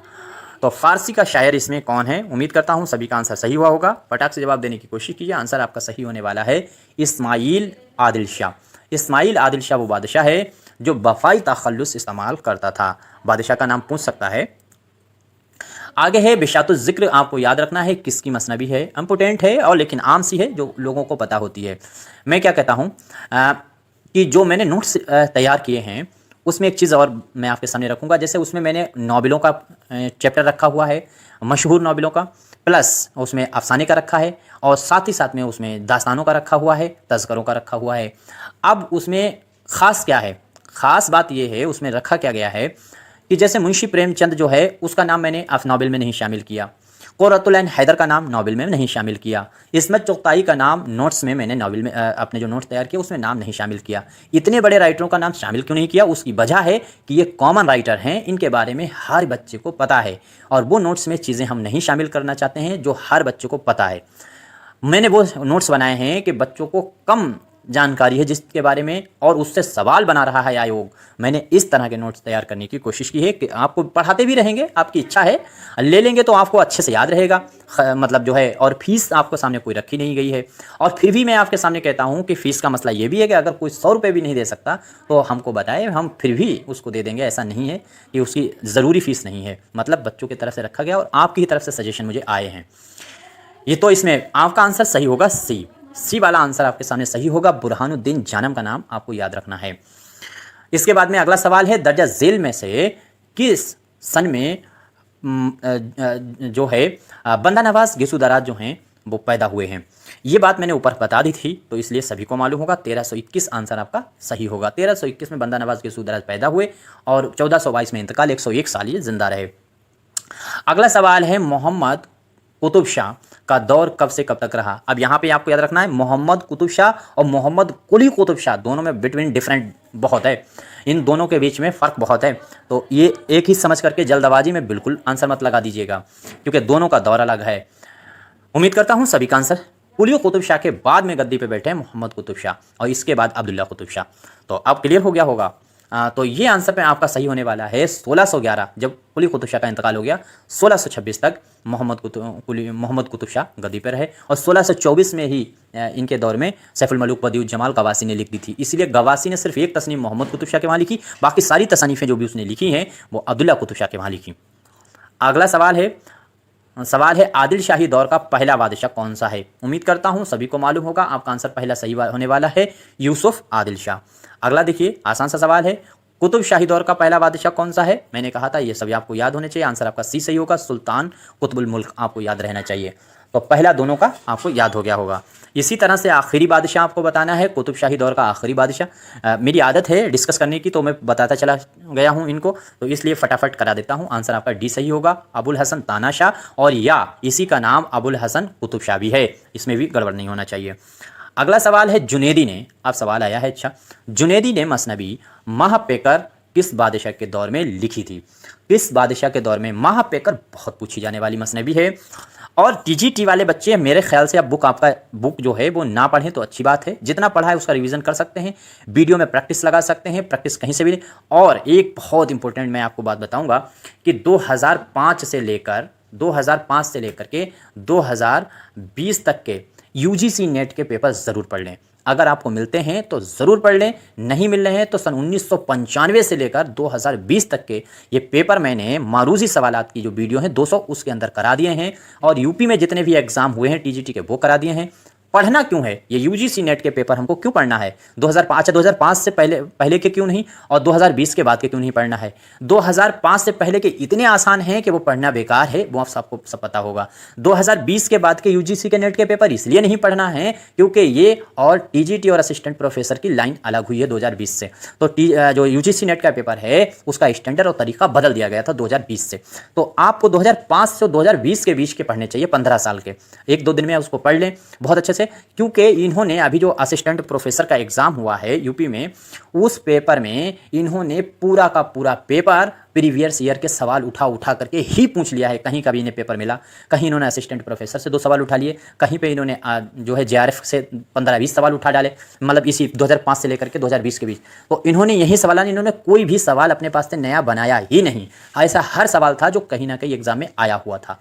अब आप भी टीजीटी के स्टूडेंट हैं तो एक बार आपकी भी जिम्मेदारी है कि यूजीसी नेट का ये जब असिस्टेंट प्रोफेसर पूछा तो टीजीटी में भी सवाल बना सकते हैं, क्योंकि टीजीटी के सवाल जैसे होते हैं वैसे यूजीसी नेट में 2020 से पहले और 2005 के बीच के पूछे गए हैं। तो उनका लेवल वही है यूजीसी नेट का जो टीजीटी का है, इसलिए आपको पढ़ लेना चाहिए। इसमें आंसर जुनेदी वाले में आपका जिस बच्चे ने दिया होगा पहला वो सही है। अब्दुल्ला कुतुब शाह का नाम आपको याद रखना चाहिए। जुनेदी ने अब्दुल्ला कुतुब शाह के वहाँ ये लिखी है 1654 में, और अब्दुल्ला कुतुब शाह गद्दी पे थे। मसनबी है फूल 1, इंपॉर्टेंट है, बहुत पढ़ी जाने वाली है। 6 किस्सें हैं इसमें। किस बादशाह के अहद में लिखी? तो ये भी जो मसनबी है ये भी अब्दुल्ला कुतुब शाह के वहाँ लिखी गई। अब दोनों जुनेदी ने और इब्ने निशाती ने, ये दोनों कुतुब शाही दौर के हैं और दोनों ने कहाँ लिखी है? अब्दुल्ला कुतुब शाह के यहाँ। इंपॉर्टेंट हैं, ये आपको भूलना नहीं है। अगला सवाल है आदिल शाही दौर का आखिरी बादशाह कौन है? आदिल शाही दौर का आखिरी बादशाह आपको बताना है। बहुत आसान था, ये हम बता चुके हैं, सिकंदर आदिल शाह। सिकंदर आदिल शाह के वहाँ बहुत से शायर थे। आगे है तिबई ने अपनी मसनबी बहराम गुल अंदाम 1670 में किस बादशाह के दौर में लिखी थी? तो बहराम गुल अंदाम आपको बताना है किस बादशाह के? अबुल हसन तानाशाह। आपका आंसर सही होने वाला है डी। आंसर आपका सही होगा डी। क्या होगा? अबुल हसन तानाशाह या फिर अबुल हसन कुतुब शाह। इसको एक बार देख लीजिए, डी आंसर आपका इसमें सही होगा। फटाक से डी आंसर लगा दीजिए। अगला सवाल है अब्दुल्ला कुतुब शाह का दरबारी शायर कौन है? दरबारी शायर भी है, साथ साथ में मुल्कुश शोरा भी शायर है। तो अब्दुल्ला कुतुब शाह, मैंने क्या कहा था कि आपको बताना है, अब्दुल्ला गवासी जो हैं उसने सिर्फ अपनी एक तस्नीफ मोहम्मद कुतुब शाह के वहाँ लिखी थी। सारी तस्नीफ़ें जो हैं वो अब्दुल्ला कुतुब शाह के वहाँ लिखी थी। इसीलिए अब्दुल्ला कुतुब शाह के वहाँ का शायर गवासी जो है वो मुल्कुश शोरा शायर था। और गवासी के वक्त में मुल्ला वजही भी ज़िंदा थे, और मुल्ला वजही और गवासी के बीच में इसीलिए अदबी चशमक रहती थी, क्योंकि वो पहले से ही गोलकुंडा में थे और कुतुब शाही बादशाहों के वहाँ रहे वजही, लेकिन धीरे धीरे उनका स्टैंडर्ड गिरता चला गया। अगला है अली आदिल शाह का दरबारी शायर कौन है? अली आदिल शाह जो हैं उनका दरबारी शायर, तो अली आदिल शाह के देखिए सवाल में थोड़ा सा घुमाव फिराव है।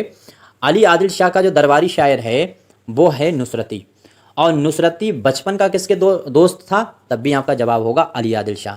पूछा जाए नुसरती पैदा किसके वहाँ हुआ है? तो अली आदिल शाह के फादर इब्राहिम आदिल शाह के वहाँ।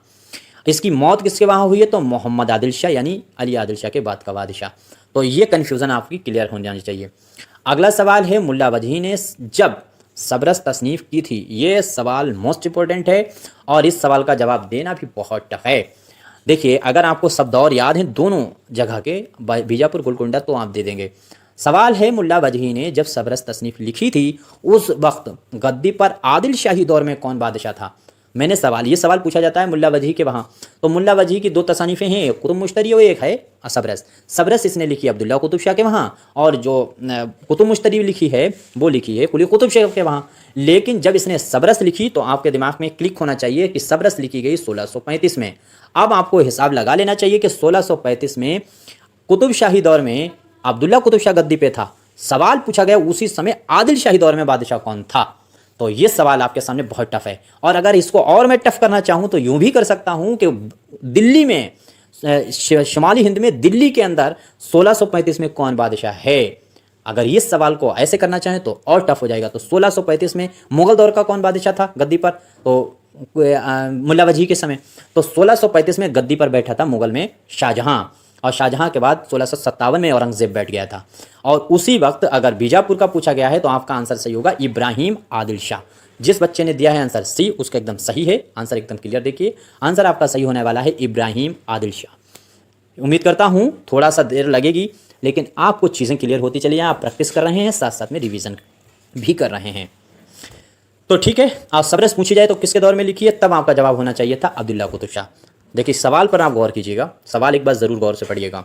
सवाल है चंद्रवदन महियार और फतेहनामा बिखेरी, ये दो मसनवियाँ हैं, फतेहनामा बिखेरी और चंद्रवदन महियार। ये दोनों मसनवियाँ जो हैं वो तसनीफ़ मुक़ीमी की हैं। एक चीज़ यहाँ क्लियर हो गई। सवाल, एक सवाल में कई सवाल हैं, इसलिए मैं कहता हूँ कि 2000 ये सवाल अगर आप पढ़ेंगे तो ऑटोमेटिक आपके 5000 सवाल क्लियर हो जाएंगे।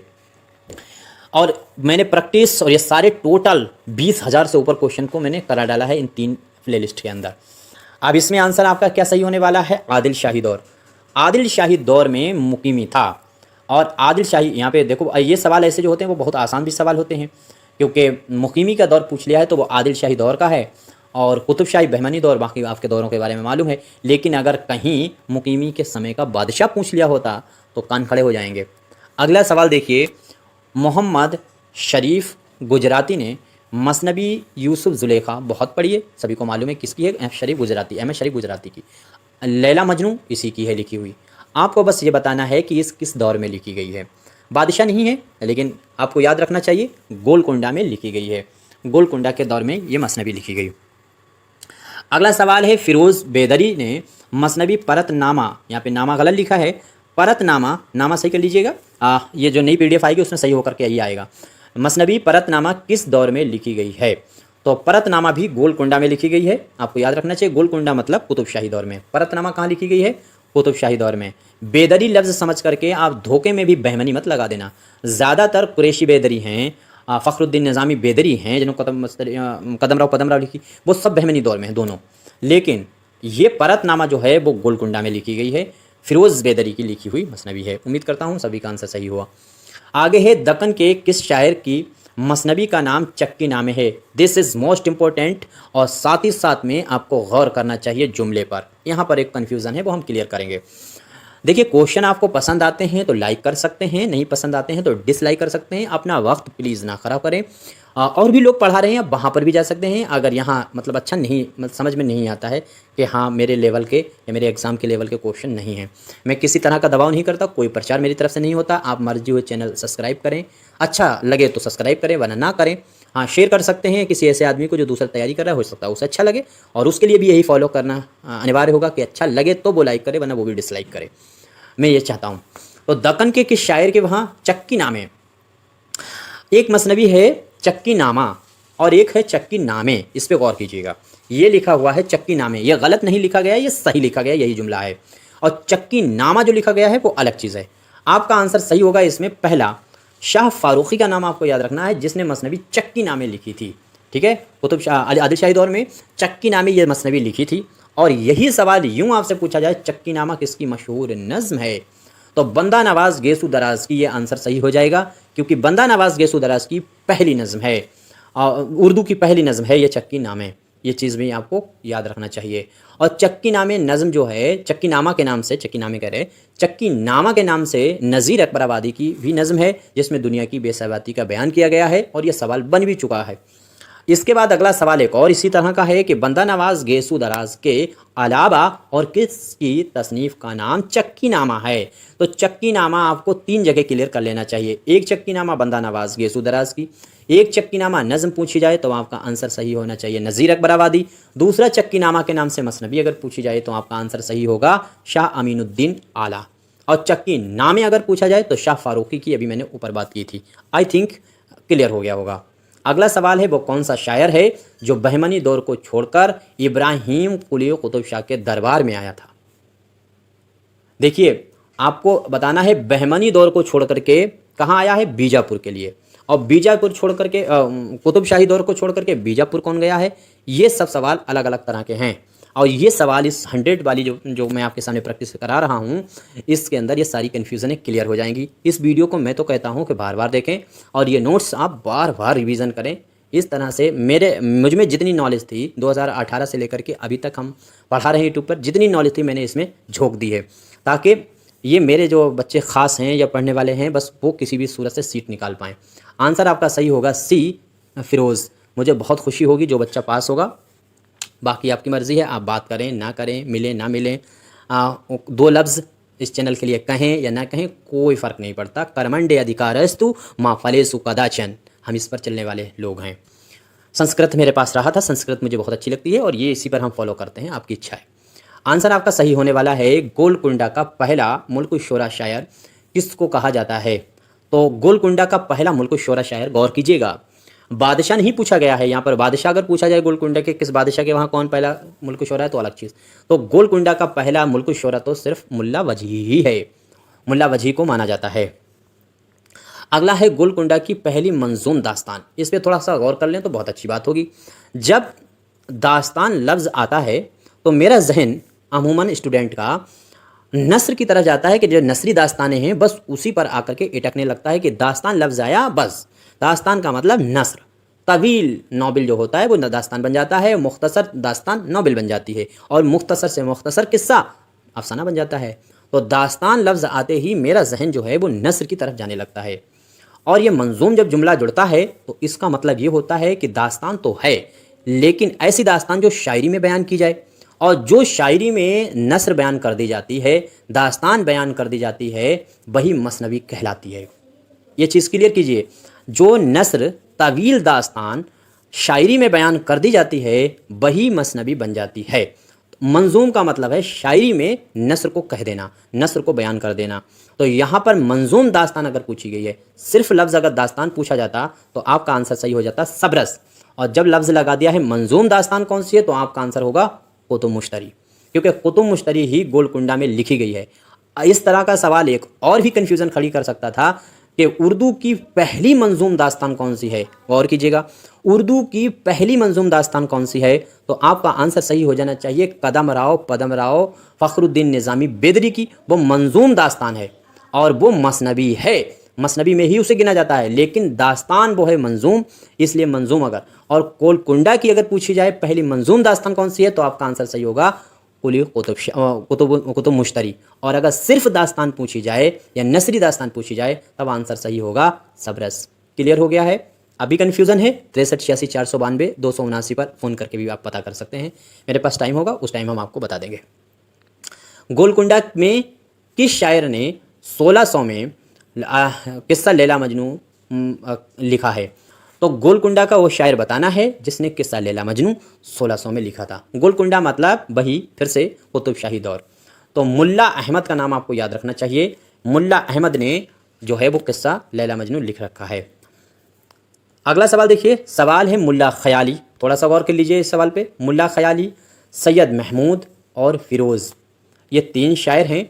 आपको बताना था ये किस बादशाह के दरबार में मौजूद थे। इनको रट जाइए, मुल्ला ख़याली, सैयद महमूद और फ़िरोज़।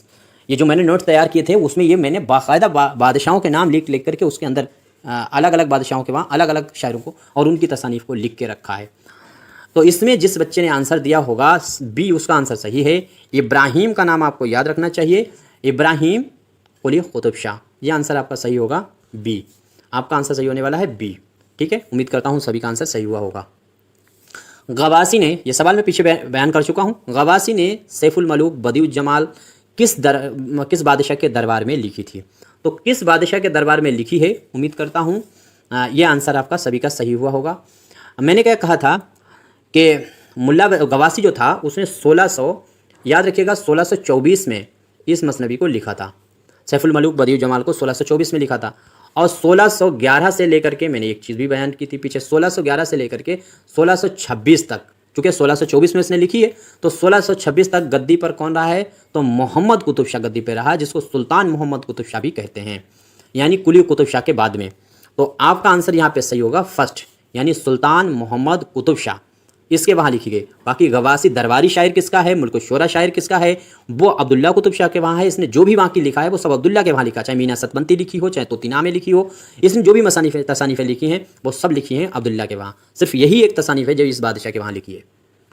आगे देखिए, यहाँ पे गवासी की तोतीनामा, गवासी गलत लिख दिया है, गवासी सही कर लिए। गवासी की तोतीनामा, मीना सतबंती और चंदा और लोरक, ये मसनवियाँ किस बादशाह के वहाँ लिखी? अभी मैंने बात कही है, ये अब्दुल्ला के वहाँ लिखी हैं। आपका आंसर सही हो जाएगा बी। अगला सवाल है, इब्राहिम आदिल शाह सानी के तर्ज पर कुतुब शाही दौर का कौन सा शायर था जिसने नौरस का जवाब लिखा था और मौसीकी की तफसील बयान की थी। बहुत इंपॉर्टेंट है ये सवाल, मैंने अपने दिमाग से बनाया है, ये कहीं कभी एग्ज़ाम में नहीं आया है। और सारे सवाल मैंने अपने ही हिसाब से बनाए हैं, अपने तजर्बे पे बनाए हैं। मैंने किया है काम और एक साथी ने मेरे से किया है और 2 लोगों ने इस पे काम किया है और पूरा तजर्बा इसमें लगा दिया गया। जब यूपी टीजीटी का एग्ज़ाम होने की बात हुई थी 2022 में, जब इसका फॉर्म पड़ा था, जब मैंने कहा था कि पूरी तैयारी कराएंगे, जब से लेकर के आज तक कंटिन्यू सिर्फ और सिर्फ टीजीटी के क्लास चलते रहे, बच्चे आते रहे जाते रहे, हौसले बनते रहे, टूटते रहे। एक अकेले हम ही थे जो अभी तक खड़े रहे और टीजीटी के सिवा मैंने किसी भी एग्ज़ाम की उर्दू की तैयारी नहीं करवाई। मैंने जो वादा किया था उस वादे को निभा दिया। अंजाम कुछ भी हो लेकिन हम खुश बहुत हैं क्योंकि मैंने अपना वादा नहीं तोड़ा और उस वादे को पूरा कर दिया। जिस दिन फॉर्म पड़ा था उस दिन से आज तक सिवाय टीजीटी के मैंने किसी भी एग्ज़ाम की तैयारी नहीं कराई। उम्मीद करता हूँ ये सवाल आपको बहुत अच्छा लगा होगा और बहुत अच्छे से समझ में भी आ रहा होगा। सवाल पे थोड़ा सा गौर कर लीजिएगा कि मौसीकी वगैरह पर गौर कीजिएगा, किसने मौसीकी वगैरह के लिए काम किया था। तो इब्राहिम आदिल शाह सानी जो हैं उसने तो किया ही था, नौरस किताब ही लिखी थी। अब आपको बताना है कुतुब शाही दौर में कौन सा बादशाह है जिसने ये काम किया है। फटाफट जवाब दीजिए। आपका आंसर होना चाहिए अब्दुल्ला कुतुब शाह। अब्दुल्ला कुतुब शाह ऐसा बादशाह था जो इब्राहिम आदिल शाह सानी के नक्श कदम पे चलता था। नौरस का इसी ने जवाब लिखा था। ये मौसीकी और ये तमाम जो चीज़ें बयान की गई थी शेर व शायरी में इब्राहिम आदिल शाह की नौरस में, वो सारी चीज़ें अब्दुल्ला कुतुब शाह ने भी लिखी हैं। अगला सवाल देखिए, दर्ज झेल में से किस शायर की मसनवी का नाम महराजनामा है। देखिए महराजनामा कई लोगों ने लिखी है और इस तरह की भी मैं प्रैक्टिस करा दूंगा जिसमें एक ही नाम की कई लोगों ने तसानीफ़ें लिख दी हैं, तो वो नोट्स में ऐड कर देंगे। तो ये जो है टॉपिक छूट गया था वहाँ। अब इसमें आंसर आपका सही होगा मुख्तार। देखिए महराजनामा बहुत लोगों ने लिखी है, आपको जो जवाब देना था वो यहाँ पे जो 4 आंसर है इनमें से चूज़ करना था, तो आपका आंसर होगा मुख्तार। और मुख्तार जो है वो सिकंदर आदिल शाह के दरबार का शायर है। अगला सवाल देखिए, सवाल है मौलाना शहीद गुजराती। इसका नाम आपको याद रहे, इस मौलाना का नाम आपको याद रखना है। मौलाना शहीद गुजराती जब बीजापुर में आए थे तो उनकी सरपरस्ती किस बादशाह ने कबूल की थी। बहुत इंपॉर्टेंट सवाल है, उम्मीद करता हूँ सभी का आंसर सही होना चाहिए। देखिए मैं आयोग में कई प्रोफेसर मिल करके और पुराने एग्जामों के क्वेश्चन रख रहे हैं, अपने दिमाग से बिल्कुल नहीं बना रहे, उसके बावजूद 2-4 क्वेश्चन 70 में गलत ही कर दिए थे उन्होंने और 125 में कम से कम 5-6 सवाल वो गलत करेंगे, ये मान के ही चलिए। तो अगर जब इतने बड़े प्रोफेसर और पुराने आए हुए पेपर को ही वही सवालों को रिपीट करके लिखने के चक्कर में, उनमें एक आध जुमले बदलने के चक्कर में गलतियां करते हैं, तो मैं तो सारा सवाल और सारे आंसर अपनी तरफ से देता हूं और अकेले सारा काम करता हूं, सिर्फ टाइप किसी बच्चे से करा देता हूं, तो मुझसे तो गलतियां होना थोड़ा स्वाभाविक भी है। तो अगर कोई गलती होती है तो ज़रूर बताइएगा, आपका मैं बेहद शुक्रगुजार रहूँगा। आंसर जिसने बताया होगा इब्राहिम आदिल शाह। इब्राहिम आदिल शाह सानी नहीं है, ये दिमाग से निकाल दीजिए। इब्राहिम आदिल शाह सिर्फ याद रखना है, उन्होंने ही जो मौलाना शहीद गुजराती थे उनकी सरपरस्ती कबूल की थी जब वो बीजापुर आए थे। आए कहाँ से थे, तो जो है बहमनी दौर से, बहमन से। दर्जा झेल में से कौन सा बादशाह मुल्ला फ़तेहुल्लाह शिराज़ी का शागिर्द है। ये भी बहुत इंपॉर्टेंट सवाल है, मैंने चुन चुन के सवाल बनाए हैं और यकीन जानिए कि ये 100 सवाल बनाने में मुझको 13 से 14 घंटे लगे थे। सवालों को स्टैंडर्ड तैयार करने में और उनके आंसरों को फिट कर, मतलब आंसरों को सही देने में और बाद में फिर इसका क्या कहते हैं टाइप करवाने में टाइम लगा है। टाइप बात इतना बड़ा नहीं, लेकिन इनको सवालों को फॉन्ट करने में बहुत टाइम लगा था। आंसर आपका सही होगा अली आदिल शाह। अली आदिल शाह का नाम आपको हर हाल में याद रखना है। उन्होंने शाह जो है मुल्ला फ़तेहुल्लाह शिराज़ी जो हैं उनकी शागिर्दी इख्तियार की थी। तो शागिर्द किसका है, अली आदिल शाह, फ़तेहुल्लाह शिराज़ी का। फ्रेंड किसका है, तो ये है नुसरती का। सवाल है नुसरती किस बादशाह के दौर में पैदा हुआ। ये मैंने ऊपर डिस्कस कर दिया था। अली आदिल शाह थे उनके फादर, अली आदिल शाह के फादर यानी इब्राहिम आदिल शाह। आपका आंसर सही होगा सी। अगला है नज़्म है बिलायतनामा, किसकी मसनवी है। विलायतनामा आपको बतानी है किसकी। पहली बात याद रखिएगा बहमनी दौर की है, सबसे पहली बात बहमनी दौर में लिखी गई विलायतनामा। तो बहमनी में एक आंसर यहाँ आपको याद रखना था, प्यारे मोहम्मद कुरैशी बेदरी का नाम आपको याद रखना है। अगला सवाल देखिए, खुशनामा खुशनग्ज़, ये ऐसी तसानीफ़ें हैं जो आम सी तसानीफ़ हैं, हर किसी बच्चे को मालूम होती हैं। मैंने क्या कहा, जो सब चीज़ें बच्चों को मालूम हैं वो चीज़ें मैं पूछना पसंद नहीं करता। आपसे पूछ लें फसाना आज़ाद किसने लिखा, सबको मालूम है। तौबतुन्निसू किसने लिखा, सबको मालूम है। ये क्या बकवास सवाल है। ये सभी को मालूम है। सवाल जो है वो ऐसे आपको मालूम होना चाहिए जो एग्ज़ाम में आने की भी वैल्यू रखते हों, प्लस दूसरे बच्चों से अलग भी हों। जहां आपने आसान सवाल एक भी गलत कर दिया, आप सैकड़ों बच्चों से पिछड़ जाएंगे। और जहां आपने इस तरह का सवाल जो टफ सवाल है, जैसे मैंने अभी कराए हैं, ऐसे 2 सवाल भी आपने सही कर दीजिए, आप समझ लीजिए पता टॉप 10 की लिस्ट में पहुंच जाएंगे फटाक से। जैसे सवाल मैंने आपके सामने रखे हैं, ये आंसर तो बहुत आसान था। इस तरह के सवाल किसी से भी गलत नहीं होंगे मेरे ख्याल से।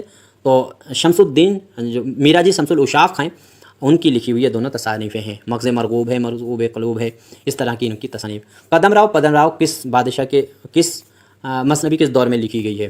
तो गोलकुंडा की बहमनी दौर की है, ये सभी को मालूम है। आपका आंसर सही होगा।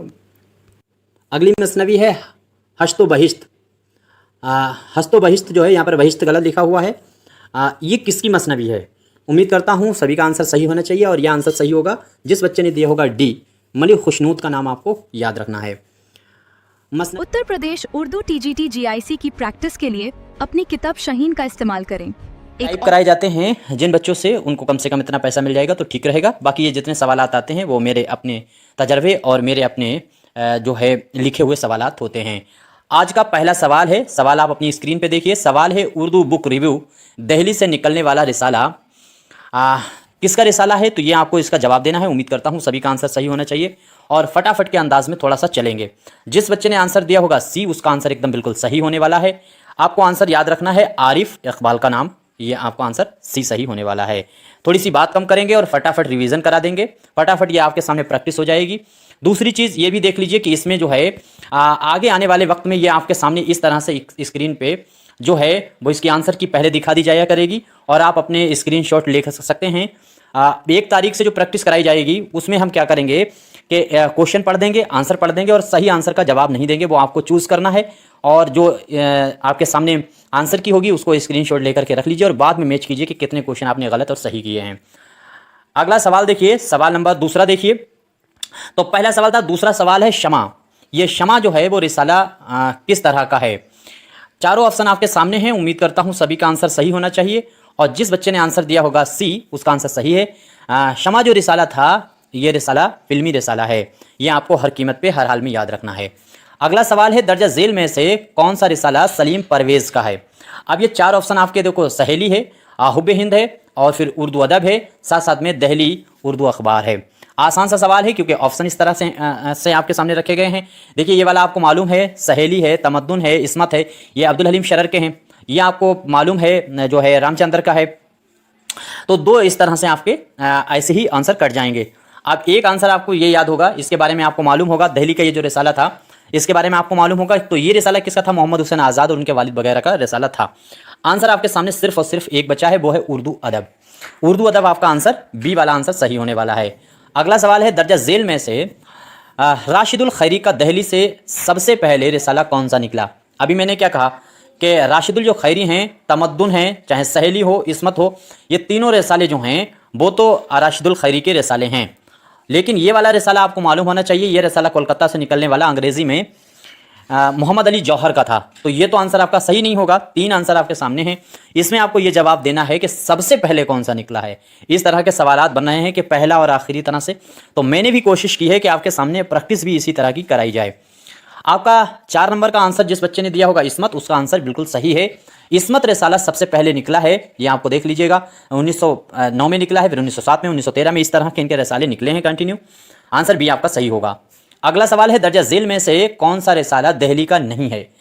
आपको याद रखना, मैंने क्या कहा था कि 4-5 शहर हैं, उन शहरों के रिसाले, अभी जो इंपॉर्टेंट मैंने नोट्स की बात की है तो उसमें मैंने एक शहर के दहली से निकलने वाले 39 रिसाले अलग लिख दिए हैं, अलीगढ़ से निकलने वाले 12-14 रिसाले हैं वो अलग लिख दिए हैं, मुंबई से निकलने वाले 22-23 रिसाले हैं वो अलग लिख दिए हैं। इस तरह से 5-6 शहर के मैंने नाम चुनकर जिनसे पूछते हैं उनको इंपॉर्टेंट नोट्स में रख दिया है।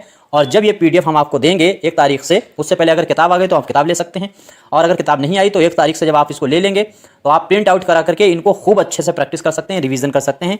और नया पढ़ने की बिल्कुल कोशिश ना करें, जो आपका चल रहा है, जितना भी पढ़ा है उसी का रिवीजन करें, वो 100% ठीक है। बस अब जो होना था हो गया है।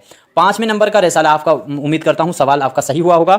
तो ये आंसर आपका सही होगा, जमहूर। अच्छा, रिसाला किसका है? तो ये रिसाला जो है वो अली सरदार जाफरी का था। आंसर आपका बी सही हुआ होगा। उम्मीद करता हूँ सभी का आंसर सही हुआ है बी। तो ये आंसर आपका सही है, दिल्ली से निकलने वाला रिसाला नहीं है। अब आगे देखिए, दर्जा यहाँ पे गलत लिख दिया है। दर्जा झेल में से कौन सा रिसाला जो है वो ख्वाजा हसन निज़ामी का है? तो ख्वाजा हसन निज़ामी के रिसाले आपको याद रखना चाहिए, इनकी तसानीफ़ें भी आपको याद रखनी चाहिए, इंपॉर्टेंट राइटर हैं। आंसर आपका सही होगा ए। मनादी आपको याद रखना चाहिए, वो रिसाला ख्वाजा हसन निज़ामी का है। और ख्वाजा हसन निज़ामी बहुत इंपॉर्टेंट हैं। मैं एक बार फिर आपसे रिक्वेस्ट करता हूँ कि इनकी तसानीफ़ों को ज़रा गौर से पढ़ लीजिएगा, और ख़ास तौर से इनका जो 80 पारा दिल है उसको भी अच्छे से पढ़ लीजिएगा। ये आया भी था अभी असिस्टेंट प्रोफेसर में। तहरीक रिसाला किसका है जो दिल्ली से निकला है? तो ख़ास तौर से यहाँ पे दिल्ली के रिसालों को पहले शामिल किया है, एक एक करके शहरों को मैंने शामिल किया है। तो यहाँ पर आपको तहरीक रिसाला बताना है। उम्मीद करता हूँ सभी का आंसर सही हुआ होगा। आंसर जिस बच्चे ने दिया होगा मालिक राम, उसका आंसर सही है। डी आंसर आपका सही होगा। तहरीक रिसाला दिल्ली से निकला है और मालिक राम ने निकाला है। अगला सवाल है, राष्ट्रीय सहारा को आपको याद रखना है, बहुत इंपॉर्टेंट रिसाला है। और लखनऊ से पहले ये निकला और बाद में दिल्ली से निकला था। तो राष्ट्रीय सहारा क्या है? पहले लखनऊ से, बाद में दिल्ली से रिसाला निकला। और इसकी सन क्या है? आपको सन बताना है, ये किस सन में निकला है। उम्मीद करता हूं सभी का आंसर सही हुआ होगा। आंसर आपका सही होगा 1999, यानी 1999 आपको याद रखना है। इसी सन में ये रिसाला निकाला गया है। आंसर आपका सही होने वाला है सी। मैं थोड़ा अगर जल्दी चल रहा हूं तो आप स्पीड स्लो करके भी देख सकते हैं। कोई क्वेश्चन गलत होता है ज़रूर बताइएगा, जो बच्चे बताते हैं उनका बेहद शुक्रगुजार हूँ। देखिए, मैंने क्या कहा था, आयोग में 10-15 प्रोफेसर बस बैठ करके जब सेलेक्ट करते हैं क्वेश्चन, गड़बड़ कर देते हैं, 2-4 क्वेश्चन गलत हो जाते हैं। और मैं अकेले ही सारे क्वेश्चन करता हूं, तो मुझसे भी गलती होने के पूरे चांसेस होते हैं। आप रहनुमाई करेंगे, आपका बेहद शुक्रगुजार रहूँगा। दिल्ली से निकलने वाला रिसाला है मिलाप। इसके मुदीर आपको बताना है कौन है। तो दिल्ली से ये रिसाला किसने निकाला है? उम्मीद करता हूँ सभी का आंसर सही हुआ होगा। तो जिस बच्चे ने आंसर दिया होगा सी, यानी खुशहाल चंद का नाम जिसने दिया है, उसका आंसर एकदम सही हुआ है। अगला सवाल है, बच्चों का रिसाला खिलौना। बच्चों का रिसाला क्या है? खिलौना। पूछा जा सकता है बच्चों का रिसाला दर्जा झेल में से कौन सा है, इस तरह का भी सवाल बन सकता है। निकला दिल्ली से है, इसका मुदीर आपको बताना था, इसे निकाला किसने है। तो खिलौना रिसाला जो है निकालने का काम किसने किया है? उम्मीद करता हूं सभी का आंसर सही हुआ होगा। डी आंसर जिस बच्चे ने दिया है यूसुफ दहलवी, उसका आंसर सही होने वाला है। फटाफट जवाब देने की कोशिश कीजिए, चूँकि वक्त ज़्यादा लग जाता है तो मैंने ज़्यादा बात ना करके फटाफट क्वेश्चन करने की कोशिश की है। और 1 तारीख से ये 100 के 100 क्वेश्चनों की प्रैक्टिस में कराना शुरू कर दूंगा, और मुमकिन होगा तो 200 तक चले जाएंगे। 200 डेली प्रैक्टिस कराएंगे, और इन्हीं की PDF लेकर के आप घर पे प्रैक्टिस कीजिए, और जो क्वेश्चन गलत होते हैं उनका रिवीजन कर लीजिएगा, और बाकी जो आपने पीछे पढ़ा है बस उतना पढ़ लीजिए। और 4 प्लेलिस्ट हैं मेरी, 4 प्लेलिस्ट इंपॉर्टेंट बनी हुई हैं। माई क्वेश्चन प्लेलिस्ट है, और साथ ही साथ में प्रीवियस ईयर के क्वेश्चन और अपने बनाए हुए क्वेश्चनों की प्लेलिस्ट मारूजी सवालात की है। और एक प्लेलिस्ट मैंने और बना रखी है जिसको रोज़ एक डोज कहते हैं, वो प्लेलिस्ट है। और एक प्लेलिस्ट मैंने बनाई है रिवीजन क्लास की। तो ये 4 प्लेलिस्ट अगर आपने देख ली हैं और अच्छे से रट ली हैं, एग्ज़ाम आपका बहुत अच्छा होने वाला है। इसी तरह के 100 क्वेश्चनों की मैं आपके सामने कवायद के भी क्वेश्चन रख दूंगा। इसमें जिस बच्चे ने आंसर दिया होगा, जोश मलिहाबादी का हाँ रिसाला है, सभी को मालूम है, इस रिसाले की जानकारी ये सभी को है। और ये रिसाला जो है इसके बारे में आपको मालूम है कि जोश मलिहाबादी हैं, उनका रिसाला 1936 में कलीम आया था। उसका दूसरा नाम जो है वो आपको बताना है। कलीम रिसाले का पहले नाम क्या था? तो कलीम रिसाला जो था उसका पहले नाम था काख, या फिर कहीं कहीं काखे आता है, तो काखे याद रखिएगा। आंसर आपका सही होगा बी, ये रिसाला कलीम जो है इसका नाम। अगला सवाल है अदब साज रिसाला किस शहर से निकला है? अदब साज रिसाला आपको बताना है किस शहर से निकला है। उम्मीद करता हूं सभी का आंसर सही हुआ होगा। तो अदब साज, फटाफट जवाब देने की कोशिश किया कीजिए, किस शहर से निकला है। तो ये आंसर आपने जिस बच्चे ने दिया होगा ए, उसका आंसर सही है, यानी आपका आंसर सही होने वाला है दिल्ली। दिल्ली जिस बच्चे ने आंसर दिया है उसका आंसर एकदम राइट है, आंसर होगा दिल्ली। अगला सवाल है, दिल्ली से निकलने वाला रिसाला जो मुस्लिम लीग का तर्जुमान माना जाता है। ये क्वेश्चन वेरी वेरी इंपॉर्टेंट है, जितना वेरी आप लगा सकते हैं उतना इंपॉर्टेंट ये क्वेश्चन है, क्योंकि मुस्लिम लीग का तर्जुमान है। और मुस्लिम लीग के खिलाफ निकलने वाला रिसाला जो है वो आवाज़ खल्क था, और ये उसकी तर्जुमानी में था मुस्लिम लीग की। तो जो मुस्लिम लीग का रिसाला है, मुस्लिम लीग का तर्जुमान, तो वो रिसाला मजहरुद्दीन शेरकोटी का रिसाला था। अब उस रिसाले का नाम आपको बताना है कि जो मुस्लिम लीग थी उसकी हमदर्दी में निकला हुआ रिसाला। तो आंसर आपका सही होगा सी। जिस बच्चे ने दिया है सी, उसका आंसर एकदम राइट होने वाला है। सी आंसर आपका एकदम सही होगा। अगला सवाल है, मरगूब हैदर आबिदी का दिल्ली से निकलने वाला रिसाला कौन सा है? तो मरगूब हैदरी का नाम आपको याद रखना है। उम्मीद करता हूँ सभी का आंसर सही हुआ होगा। फटाफट जवाब देने की कोशिश कीजिए। जिस बच्चे ने आंसर दिया है डी, उमंग, उमंग रिसाला आपको याद रखना है, मरगूब हैदर आबिदी का है। अगला सवाल है, दिल्ली से किसने सतूर जो है नाम का रिसाला जारी किया था? तो सतूर नाम का रिसाला किसने जारी किया है? फटाफट जवाब देने की कोशिश कीजिए। उम्मीद करता हूँ सभी का आंसर सही हुआ होगा। तो इसमें जो आंसर आप जिस बच्चे ने दिया होगा हुमार पाशी, उसका आंसर एकदम सही है, बी आंसर आपका सही हुआ होगा। अगला सवाल है, शाहजहां रिसाले के मुदीर कौन हैं जिन्होंने दिल्ली से 1930 में यह रिसाला निकाला था? देखिए, क्वेश्चन अगर आपको पसंद आते हैं तो आपको ईमानदारी के साथ लाइक करना चाहिए। क्वेश्चन नहीं पसंद आते हैं तो ईमानदारी के साथ ही डिसलाइक कर देना चाहिए। शेयर कर सकते हैं जब किसी के काम आ सके और आपको अच्छा लगे शेयर करना तो आप कर सकते हैं। ऐसी वीडियो देखने के लिए आप चैनल सब्सक्राइब कर सकते हैं, आपकी इच्छा पर है, आपका दिल करे करें, दिल करे ना करें, लेकिन जुड़ना हो, देखना हो वीडियो तभी ही सब्सक्राइब करें। अन्यथा हमदर्दी में, और कुछ लोग कहते हैं कि उर्दू ख़त्म हो रही है, चैनलों बने और ख़त्म हो रहे हैं, तो इसलिए चैनल सब्सक्राइब करिए उर्दू बचाने के लिए। ऐसा कुछ नहीं है, सारी बकवास है। आप के बचाने और ना बचाने पर कोई मसला नहीं है। आप जी चाहे सब्सक्राइब करें, जी चाहे ना सब्सक्राइब करें, ये चैनल बंद होने वाला नहीं है। पिछले 8 साल से ये चैनल चल रहा है बगैर किसी लालच और बगैर किसी अपनी स्वार्थ के। जब से टीजीटी का एग्ज़ाम होने वाला था, फॉर्म पड़ा है, जब से लेकर के आज तक मैं इसी को क्लास चलाता आ रहा हूँ। 16 नंबर का आंसर फटाफट जवाब देने की कोशिश कीजिए। तो इसमें जिस बच्चे ने दिया होगा शाहिद अहमद दहलवी का नाम आपको याद रखना है। शाहजहां के नाम का रिसाला इन्हीं ने निकाला था, साकी इन्हीं का है, दिल्ली से निकला है, वो सभी को मालूम है, इसीलिए इनका दूसरा रिसाला मैंने यहाँ पे शामिल किया। सवाल है, ईद उल अखबार जो है 1837 में दिल्ली से किसने जारी किया था? थोड़ा सा यहाँ पे रुक करके गौर करके सवाल दीजिए, सर सैयद मत लगा दीजिएगा। सर सैयद के बड़े भाई थे सैयद मोहम्मद। आंसर आपका बी सही होने वाला है। उम्मीद करता हूँ सभी का आंसर बी सही हुआ होगा। दर्जा झेल में से वो कौन सा रिसाला है जो मौसीकी, मुसब्बिरी, सियासत और जानवरों की जदीद कहानियों को शाया करता था? बहुत इंपॉर्टेंट सवाल है और ये बहुत सोच समझ करके मैंने आपके सामने सवाल रखा है। खुदा का शुक्र है, मेरी कामयाबी इस बात पे है कि मैंने जो प्रैक्टिस ये आपके सामने लेकर के आया हूँ, यही प्रैक्टिस मैंने अच्छे से की थी और ख़ुद पढ़ी, और जहाँ पे लगभग 64, 65, 66 क्वेश्चन तक असिस्टेंट प्रोफेसर में 70 क्वेश्चनों में फंसे थे। ये वही प्रैक्टिस सेट है जो अब मैं आपके सामने रिलीज़ कर रहा था। चूँकि मैं असिस्टेंट प्रोफेसर की तैयारी कर रहा था तो इनको पूरी तरह से मैं तैयार नहीं कर पाया था। अब ये पूरी तरह से तैयार हैं और टीजीटी वाले इसका फ़ायदा उठा सकते हैं। टीजीटी के लिए मोस्ट इंपॉर्टेंट था, क्योंकि टीजीटी का सिलेबस और असिस्टेंट प्रोफेसर का सेम सिलेबस था, 2-4 टॉपिक छोड़कर। अब ये आंसर इसमें क्या सही होगा? उम्मीद करता हूँ सभी का आंसर सही हुआ होगा। तो इसमें जिस बच्चे ने आंसर दिया होगा आजकल, उसका आंसर एकदम राइट है, बी आंसर। रिसाला आजकल जो था वो रिसाला मौसीकी, मुसब्बिरी, सियासत और जानवरों की जदीद कहानियों के से रिलेटेड चीज़ों को पेश करता था। वो कौन सा रिसाला है जो दर्जा झेल में से नौशाद मोमिन ने कोलकाता से निकाला था? तो नौशाद मोमिन जो हैं, इनका रिसाला आपको बताना है कौन सा रिसाला है। तो इसमें जिस बच्चे ने आंसर दिया होगा डी, उसका आंसर सही है। मिज़गान आपको याद रखना है, ये रिसाला मिज़गान पहली बात तो कोलकाता से निकला है और निकाला किसने है? तो नौशाद मोमिन ने निकाला है। दर्जा झेल में से काजी अब्दुल सत्तार का रिसाला 1917 में कौन सा निकला था? देखिए 63 86 492 279 मेरा नंबर है, इस पर कॉन्टैक्ट करके आप कोई मशवरा चाहते हैं मिल सकता है, और कोई क्वेश्चन गलत होता है तो इस पर व्हाट्सएप कर सकते हैं। और अब मेरे जो ग्रुप है उसमें बहुत अच्छे बच्चे जुड़े हुए हैं, बहुत अच्छा डिस्कस चलता है, उसमें जुड़ने के लिए भी यही नंबर है, आप जुड़ सकते हैं। अब इसका जवाब दीजिए फटाफट। तो जिस बच्चे ने आंसर दिया है सी, आंसर आपका सही होगा सी। एक चीज़ याद रखिएगा, रिसाला जो है जमहूर जो है, यह रिसाला किसका है? तो काजी अब्दुल गफ्फार का है। लेकिन इसी रिसाले को निकालने का काम अली सरदार जाफरी ने भी किया है, मैंने अभी शुरू में ऊपर बताया था। किताब नाम का रिसाला जो है वो किस शहर से निकला है? रिसाला है किताब, और शहर कौन सा है ये फटाफट जवाब देने की कोशिश कीजिए। लखनऊ शहर से निकला है किताब। किताब रिसाला कहाँ से निकला है? लखनऊ से। देखिए इस तरह के सवालों को आप कैसे हैंडल कर सकते हैं? बस एक तरीका है, जो मेरे नोट्स हैं कि लखनऊ के सारे रिसाले आप याद कर लीजिए, 23-24 रिसाले हैं, उनको बार बार पढ़िए।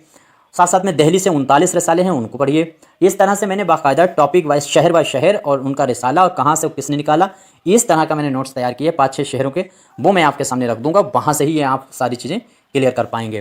तो लखनऊ से निकालने वाला रिसाला है, लेकिन प्रैक्टिस ज़रूरी इसलिए है क्योंकि 4 ऑप्शन एक ही जैसे एक रिसाले को पढ़ करके और शहर वैसे दिखता है तो आपका दिमाग कन्फ्यूज़ हो जाता है कि इनमें से कौन सा शहर हो सकता है, लेकिन उनको अलग अलग करेंगे। देखिए ये जो नोट्स मैंने आपके सामने हैं, ये ऐसे नोट्स होंगे जो डेली 2 घंटे के अंदर सारे नोट्स पढ़े जा सकते हैं, और 2 घंटे में अगर पढ़े जा सकते हैं तो आप समझ लीजिए कि 2 घंटा सुबह और 2 घंटा शाम, अगर 5 दिन तक ये डेली आप कर लेंगे तो ये नोट्स आपको कतई रट जाएंगे। फिर आने दीजिए पेपर, और पेपर का मुश्किल जहाँ से किया जा सकता है पेपर को, वो वाला पोर्शन मैंने कवर किया नोट्स में। आम सी बातें मैंने नोट्स में नहीं कवर की हैं। इस्मत हैं, गालिब हैं, मोमिन हैं, ज़ौक़ हैं, इनके बारे में सबको मालूम है, मैंने ये चीज़ें नोट्स में नहीं कवर की हैं, ये सभी बच्चों को मालूम होंगी। तो इसमें आपका आंसर कौन सा सही होगा? उम्मीद करता हूँ सभी का आंसर सही हुआ होगा। आंसर आपका सही होगा बी, रूह अदब। नाम आपको याद रखिए, ये रिसाला दिल्ली से भी निकला है और ये रिसाला लखनऊ से भी निकला है इसी नाम से। दर्ज झेल में से फे शीन एजाज हुसैन का रिसाला कौन सा है? इन साहब का नाम आपको याद रखना है और इनका रिसाला आपको बताना है। फटाफट जवाब देने की कोशिश कीजिए। तो इंशा आपको नाम याद रखना है, सी आंसर आपका सही है। ये रिसाला इन्हीं साहब का निकाला हुआ है। अगला सवाल देखिए, दर्ज झेल में से अबुल कलाम आज़ाद के पहले रिसाला कौन सा निकला है? आपको अबुल कलाम आज़ाद के रिसाले पता होंगे, मुझे मालूम है, हर बच्चे को मालूम होंगे। अब आपको दिमाग पे थोड़ा सा जोर डालना है, इनमें से पहले कौन सा रिसाला इन्होंने निकाला था। इस तरह के सवाल जैसे टीजीटी बना रहा है और असिस्टेंट प्रोफेसर में बने हैं, उसी तरह के मैं आपके सामने प्रैक्टिस कराने की कोशिश करता हूँ। आपका आंसर सही होगा लिसानुल सिद्क।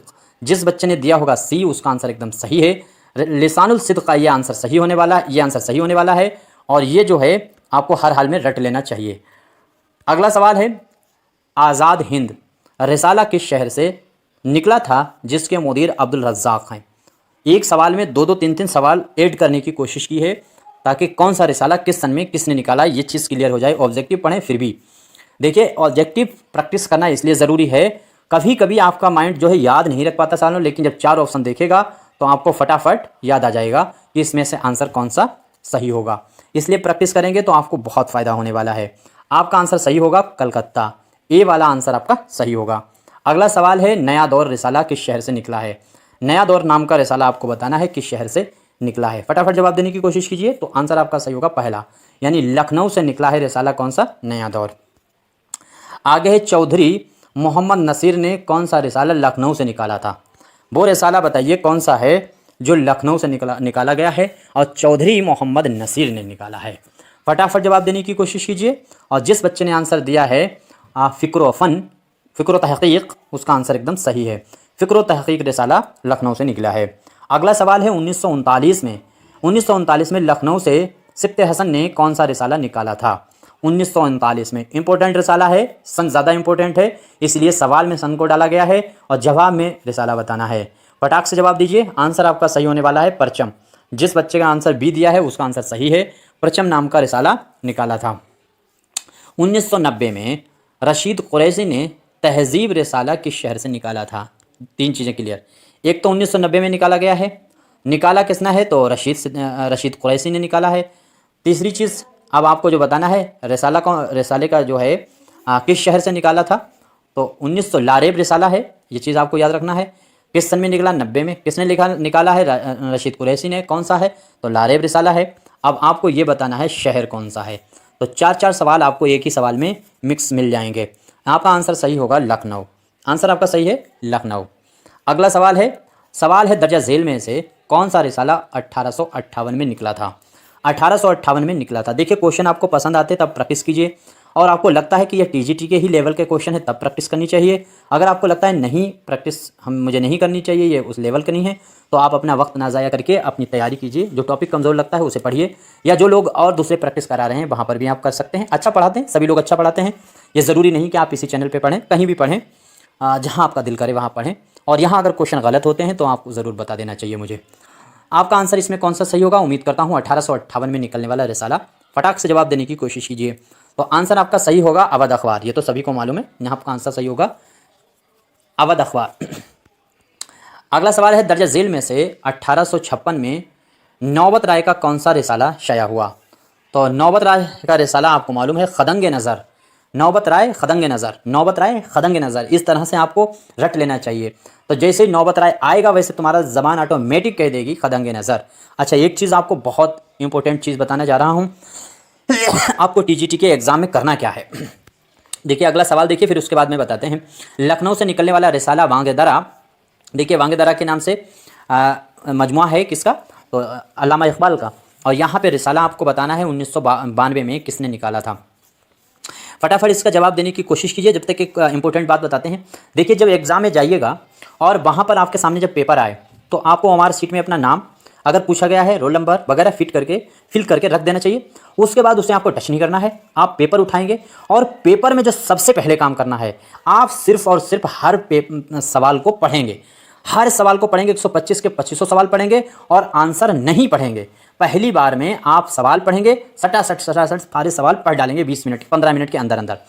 जब आप सवाल पढ़ लेंगे तो आंसर उनका आपके जवाब दिमाग देता चलता होता है। आंसर नीचे अगर आपने देख लिए चारों ऑप्शन तो पहली बार में आप कंफ्यूज आ जाएंगे कि इसमें कौन सा आंसर सही हो सकता है। और ये दिमाग ने अगर जरा सा भी कंफ्यूजन कर दिया, ये लखनऊ है कि दिल्ली है, आगरा है कि अलीगढ़ है, अगर ये दिमाग ने कर दिया तो आप कंट्रोल नहीं कर पाएंगे और आता हुआ सवाल गलत करेंगे। तो आप सबसे पहले सिर्फ और सिर्फ सवाल पढ़ें और स्पीड में पढ़ें और आंसर की तरफ नजर ही ना देखें। यूं समझे कि हम अंधे हो गए, बिल्कुल भी नहीं देखना है आंसर की तरफ। और उसके बाद क्या करना है, आंसर दोबारा उसको फिर पढ़ेंगे, सवाल को पढ़ेंगे, आंसर पढ़ेंगे और टिक लगाते हुए चलेंगे। तीसरी बार उसको सवाल को पढ़ेंगे, आंसर पढ़ के फिर आप गोला करेंगे। ये आपको काम करना है। आपको इतनी स्पीड रखनी है कि 3 बार हमको क्वेश्चन पढ़ना ही। एक बार में तो सिर्फ क्वेश्चन पढ़ना है, वो 2 मिनट में पढ़ जाएंगे। ये सब चीज़ें मैं अलग से वीडियो में बताऊंगा। आगे देखिए, सवाल पढ़ते हैं। तो जिस बच्चे ने आंसर दिया है सुलेमान हुसैनी नदवी, ये आंसर जिस बच्चे का सी है वो आंसर उसका सही है। अगला सवाल देखिए, सवाल है पयाम तालीम। पयाम तालीम नाम का रिसाला किसने निकाला था? तो पयाम तालीम, उम्मीद करता हूँ सभी का आंसर सही हुआ होगा। आंसर आपका सही होगा, अतहर परवेज़ का ये पयाम तालीम है। अगला सवाल है, हयातुल्लाह अंसारी ने 1944 में किसके मुदीर बने थे? तो हयातुल्लाह अंसारी 1944 में ये रिसाला निकाला था इन्होंने, और किसके मुदीर रहे हैं? तो फटाफट जवाब दीजिए, आंसर आपका सही होगा, कौमी आवाज़। अगला, ये पंडित जवाहरलाल नेहरू ने निकाला था। आगे है नक्कारा। नक्कारा रिसाला किस शहर से निकलता था, जिसको निकालने का काम मोहम्मद इस्माइल ने किया है? नक्कारा रिसाला है और किसने निकाला है? तो इस्माइल ने निकाला है। किस शहर से निकाला है, इसका जवाब आपको देना है। तो लखनऊ आपका आंसर एकदम राइट होगा। आंसर आपका सही होने वाला है लखनऊ। आपका आंसर है डी सही। अगला सवाल देखिए, सवाल है, दर्जा झेल में से आल अहमद सुरूर का 1950 में निकलने वाला रिसाला बताना है। 1950 में आल अहमद सुरूर का कौन सा रिसाला निकला था? फटाक से जवाब दीजिए। आंसर आपका सही हो जाएगा उर्दू अदब। उर्दू अदब रिसाला किसने निकाला? तो आल अहमद सुरूर ने निकाला है, ये आपको नहीं भूलना है। आफ्ताब नाम का रिसाला किस शहर से निकलता था? तो आफ्ताब नाम का रिसाला किस शहर से निकलता है? अलीगढ़ से निकलता है, सभी को मालूम होना चाहिए और ये पूछा भी जा चुका है सवाल में। अगला सवाल है, अल्फाज रिसाले के मुदीर दर्जा झेल में से कौन हैं? तो रिसाला अल्फाज है, उसके मुदीर आपको बताना है कौन है। फटाफट जवाब देने की कोशिश कीजिए। उम्मीद करता हूँ सभी का आंसर सही हुआ होगा। देखिए, कोई भी मशवरा है ज़रूर दीजिएगा, मैं आपका बेहद शुक्रगुजार रहूँगा। इसमें आपका आंसर सही होगा अतहर परवेज़। 4-5 बच्चे हैं जिन बहुत अच्छी तैयारी कर रहे हैं। उन बच्चों का नाम अभी नहीं लेना पसंद हम करेंगे, चूँकि प्राइवेसी होनी चाहिए अभी तो फ़िलहाल। लेकिन हाँ, एग्ज़ाम अगर वो क्रैक करेंगे तो बाकायदा उनको नाम भी लिया जाएगा और जो है उनका इंटरव्यू कोशिश करेंगे इस पे प्ले करा जाए अपने चैनल पे। तो अतहर परवेज़ का नाम आपको याद रखना चाहिए। अगला सवाल है, उर्दू मौला हसरत मोहानी ने किस सन में निकाला था? तो ये फटाफट जवाब देने की कोशिश कीजिए। ये इसमें आंसर 39 का क्या सही होगा? आपके सामने जो चारों आंसर हैं 1903 है, 1913 है, 1928 है, 1925। ये देखिए, 30 तारीख तक ही ये क्वेश्चन और आंसर हम आपको बता रहे हैं। 30 तारीख के बाद आपके सामने सवाल पढ़ेंगे, ऑप्शन पढ़ देंगे, आंसर आपको देना है। अपनी स्क्रीनशॉट ले लीजिएगा, उसमें आप अपने आप लिख करके रख लीजिएगा। स्क्रीनशॉट ले लिया, फिर उसको लिख करके आंसर की लिख ली और फिर आपको प्रैक्टिस में लगाना है कि कौन सा क्वेश्चन आंसर गलत हो रहा है, कितने क्वेश्चन आपके गलत हो रहे हैं। ये प्रैक्टिस आपको करनी है। तो उम्मीद करता हूँ सभी का ये आंसर सही हुआ होगा। फटाफट जवाब देने की कोशिश कीजिए। तो इसमें जिस बच्चे ने आंसर दिया होगा ए, उसका आंसर सही है। आंसर आपका सही है 1903। दर्जा झेल में से मास्टर रामचंद्र का रिसाला कौन? तो इस बंदे के रिसाले मैंने कहा था आपको रिसाले याद रहना चाहिए। मास्टर ताराचंद और मास्टर रामचंद्र, इन दोनों के रिसाले आपको याद रहने चाहिए। रामचंद्र के भी याद रखना चाहिए और मास्टर ताराचंद। तो हमारा मास्टर ताराचंद का रिसाला कौन सा है? आंसर आपका सही होने वाला है वहज़ो नज़र, जो है वो इन्हीं का रिसाला है। इन दोनों में कन्फ्यूज़ नहीं होना है। मुसव्विर रिसाला किस शहर से निकलता था? मुसव्विर रिसाला है, आपको बताना है किस शहर से निकलता था। आंसर आपका सही होगा मुंबई। जिस बच्चे ने दिया है मुंबई, उसका आंसर एकदम राइट होने वाला है। इसके बाद में अगला सवाल है, दर्जा झेल में से कौन सा रिसाला मुंबई से निकला है? अब फिर रिसाला आपको बताना है मुंबई से कौन सा रिसाला निकला है। फटाक से जवाब देने की कोशिश कीजिए। और नवाए अदब जो है, जिसने बताया होगा नवाए अदब, उसका आंसर सही है। अगला सवाल देखिए, तमसील, वक्त और मुआसिर, ये तीनों रसाले किस शहर से निकले हैं? देखिए इनमें से ये दो अगर शायद आपको नहीं मालूम है, ये नहीं मालूम है, ये नहीं मालूम है, लेकिन ये रिसाला हर बच्चे को मालूम ही होगा। मुआसिर रिसाला कहाँ से निकला है? तो पटना से निकला है, ये आपको मालूम होना चाहिए। और ये तीनों रिसाले तमसील है, वक्त है, मुआसिर है, तीनों रिसाले आप रट लीजिए, इंपॉर्टेंट हैं, पटना से निकलने वाले रिसाले हैं। अगला सवाल है शायर नाम का रिसाला मुंबई से किस सन में निकला था? मुंबई से निकलने वाला रिसाला शायर आपको बताना है किस सन में निकला है। फटाफट जवाब देने की कोशिश कीजिए, उम्मीद करता हूँ सभी का आंसर सही हुआ होगा। आंसर आपका सही होगा 1930, बी वाला आंसर सही होगा। देखिए थोड़ा सा मुझे लग रहा है मैंने छोटा लिख दिया है। दूसरी चीज़ मैंने पीछे का बैकग्राउंड जो है थोड़ा अलग तरह का लगा दिया है। ये बच्चे हैं, क्रिएटिव करते रहते हैं, और ये पीछे का बैकग्राउंड अगर ये सही है तो ठीक है, ओके करके लिख करके भेज दीजिएगा। अगर साफ दिख रहा है, अगर इसमें थोड़ा सा कमी हो रही है तो पीछे का स्क्रीन जो है वो चेंज कर देंगे, ब्लैक कर देंगे पहले की तरह। अगला सवाल है मुबाहिसा, बताना है रिसाला इसके मुदीर कौन है? तो इस रिसाले को आपको फटाफट बताने की कोशिश कीजिए, और जिस बच्चे ने आंसर दिया होगा सी, उसका आंसर एकदम सही है। बहाव अशरफी हैं, इनका रिसाला है मुबाहिसा। अब आप कोशिश कीजिए कि ये रिसाला कहाँ से निकला है। देखिए ये 100 क्वेश्चन की प्रैक्टिस है रिसालों से मुतालिक अखबार से। अगर ये आप रट सकते हैं बार बार वीडियो देख करके तो ऐसा कर लीजिए, वरना आपके सामने ये नोट्स देंगे 1 लाइनर क्वेश्चन में शहर व शहर, तो वैसे वो तरीका आपके रटने में ज़्यादा आसान रहेगा। लेकिन प्रैक्टिस तो आपको होनी ही चाहिए। ये प्रैक्टिस तो बार बार वीडियो देखिए, जो आ रही है ये 49 नंबर की है, ये रिवीजन क्लास है। ये रिवीजन क्लास तो आपको खूब देखने चाहिए, कतई एकदम बिल्कुल छोड़ना नहीं है, 3-3 4-4 बार वीडियो देखनी चाहिए जब तक रट ना जाए। तो इसमें आंसर आपका क्या सही होगा? डी। जिस बच्चे ने दिया होगा डी, उसका आंसर सही है। सोहेल अजीमाबादी का नाम आपको याद रखना है। अगला सवाल है मुआसिर नाम का रिसाला किस अदीब ने निकाला था? अभी ऊपर मैंने ये पढ़ा था पटना से निकलने वाला रिसाला है, तो इसमें देखिए यहाँ पे पटना से निकलने वाला रिसाला है, तो जो आपके सामने अदीब दिख रहे हैं ये भी सब पटना ही बिहार के हैं। तो इसमें आपका आंसर सही होगा, लेकिन काजी अब्दुल वदूद, पहला वाला आंसर सही है। अच्छा, काजी अब्दुल वदूद से मुतालिक एक सवाल आता रहता है कि झूठों का बादशाह इसे किसने कहा है? तो आपका आंसर सही क्या होगा? शाद अजीमाबादी। अगला सवाल है जहान उर्दू, इंतखाब और मरीख तीनों रिसाले किस शहर से निकले हैं? तीनों रिसाले आपको याद रखना है, जहान उर्दू, इंतखाब और मरीख, क्योंकि इंपॉर्टेंट हैं और ये रिसाले आपको याद होने चाहिए। आंसर आपका सही होगा फर्स्ट, यानी ये सब कहाँ के हैं? तो पटना बिहार के ही रिसाले हैं। अगला सवाल है मालिक आर के कुरंजिया। अब आखिर में उम्मीद करता हूँ आपको वीडियो अच्छी लगी होगी, और सारे क्वेश्चन अगर अच्छे लगे हैं तो लाइक कर सकते हैं, नहीं अच्छे लगे तो डिसलाइक कर सकते हैं। कोई मशवरा है तो ज़रूर दीजिएगा, कमेंट करके बताइएगा। और पिछले 3-4 साल से हम लगातार जब से फॉर्म पड़ा है टीजीटी की तैयारी करा रहे थे, तो ये सारी जो प्रैक्टिस मैंने कराई है वो मैराथन के तौर पर हम आपके सामने ले आएंगे। पूरी जितनी मैराथन हम लेकर के आते हैं आपको लगातार देखते रहना चाहिए, और जो भी अगर इंपॉर्टेंट लगता है तो उसका स्क्रीनशॉट ले लीजिए, बाद में आखिरी दिन पर उनका रिवीजन कर लीजिए। बाकी ज़्यादा चीज़ें नहीं हैं। ये किताब आखिर में अपनी शाहीन है, और 2026 में नई वैकेंसी टीजीटी, जीआईसी वगैरह की आने, टीजीटी और असिस्टेंट प्रोफेसर और पीजीटी की आने वाली हैं, तो उसके लिए बहुत इंपॉर्टेंट किताब है। और अभी भी अगर आपने जीआईसी का एग्जाम देना है तो इस किताब को मंगा सकते हैं, टीजीटी का एग्जाम देना है तब भी इसको मंगा सकते हैं। इसमें जो प्रैक्टिस सेट दिए गए हैं उनको आप देख सकते हैं। बाकी ये नंबर है, इसके बारे में आपको पता ही चलता रहता है। पूरी वीडियो आपने देखी होगी, उसमें कहीं भी आपको कोई ऐड नहीं दिख रहा होगा जिसको मैं कहें। तो अब ये चीज़ जो है, आप किताब आखिर में मंगाना चाहें तो मंगा सकते हैं, इस नंबर पर कॉन्टैक्ट कर सकते हैं। कोई मशवरा है वो भी इसी पे दे सकते हैं, कोई मशवरा चाहिए वो भी इसी पर आपको मिलेगा। और चाहे एलटी मेंस के जितने क्वेश्चन है वो सब करा देंगे, और एलटी मेंस का भी हम पीडीएफ आपको प्रोवाइड करा देंगे कम से कम 8-10 दिन पहले। तो जुड़े रहिए, और अच्छा लगे तो लाइक कीजिए, वरना डिसलाइक कीजिए। शुक्रिया। उर्दू टीजीटी जीआईसी की प्रैक्टिस और नोट्स स्टडी के लिए इस किताब शाहीन का इस्तेमाल करें।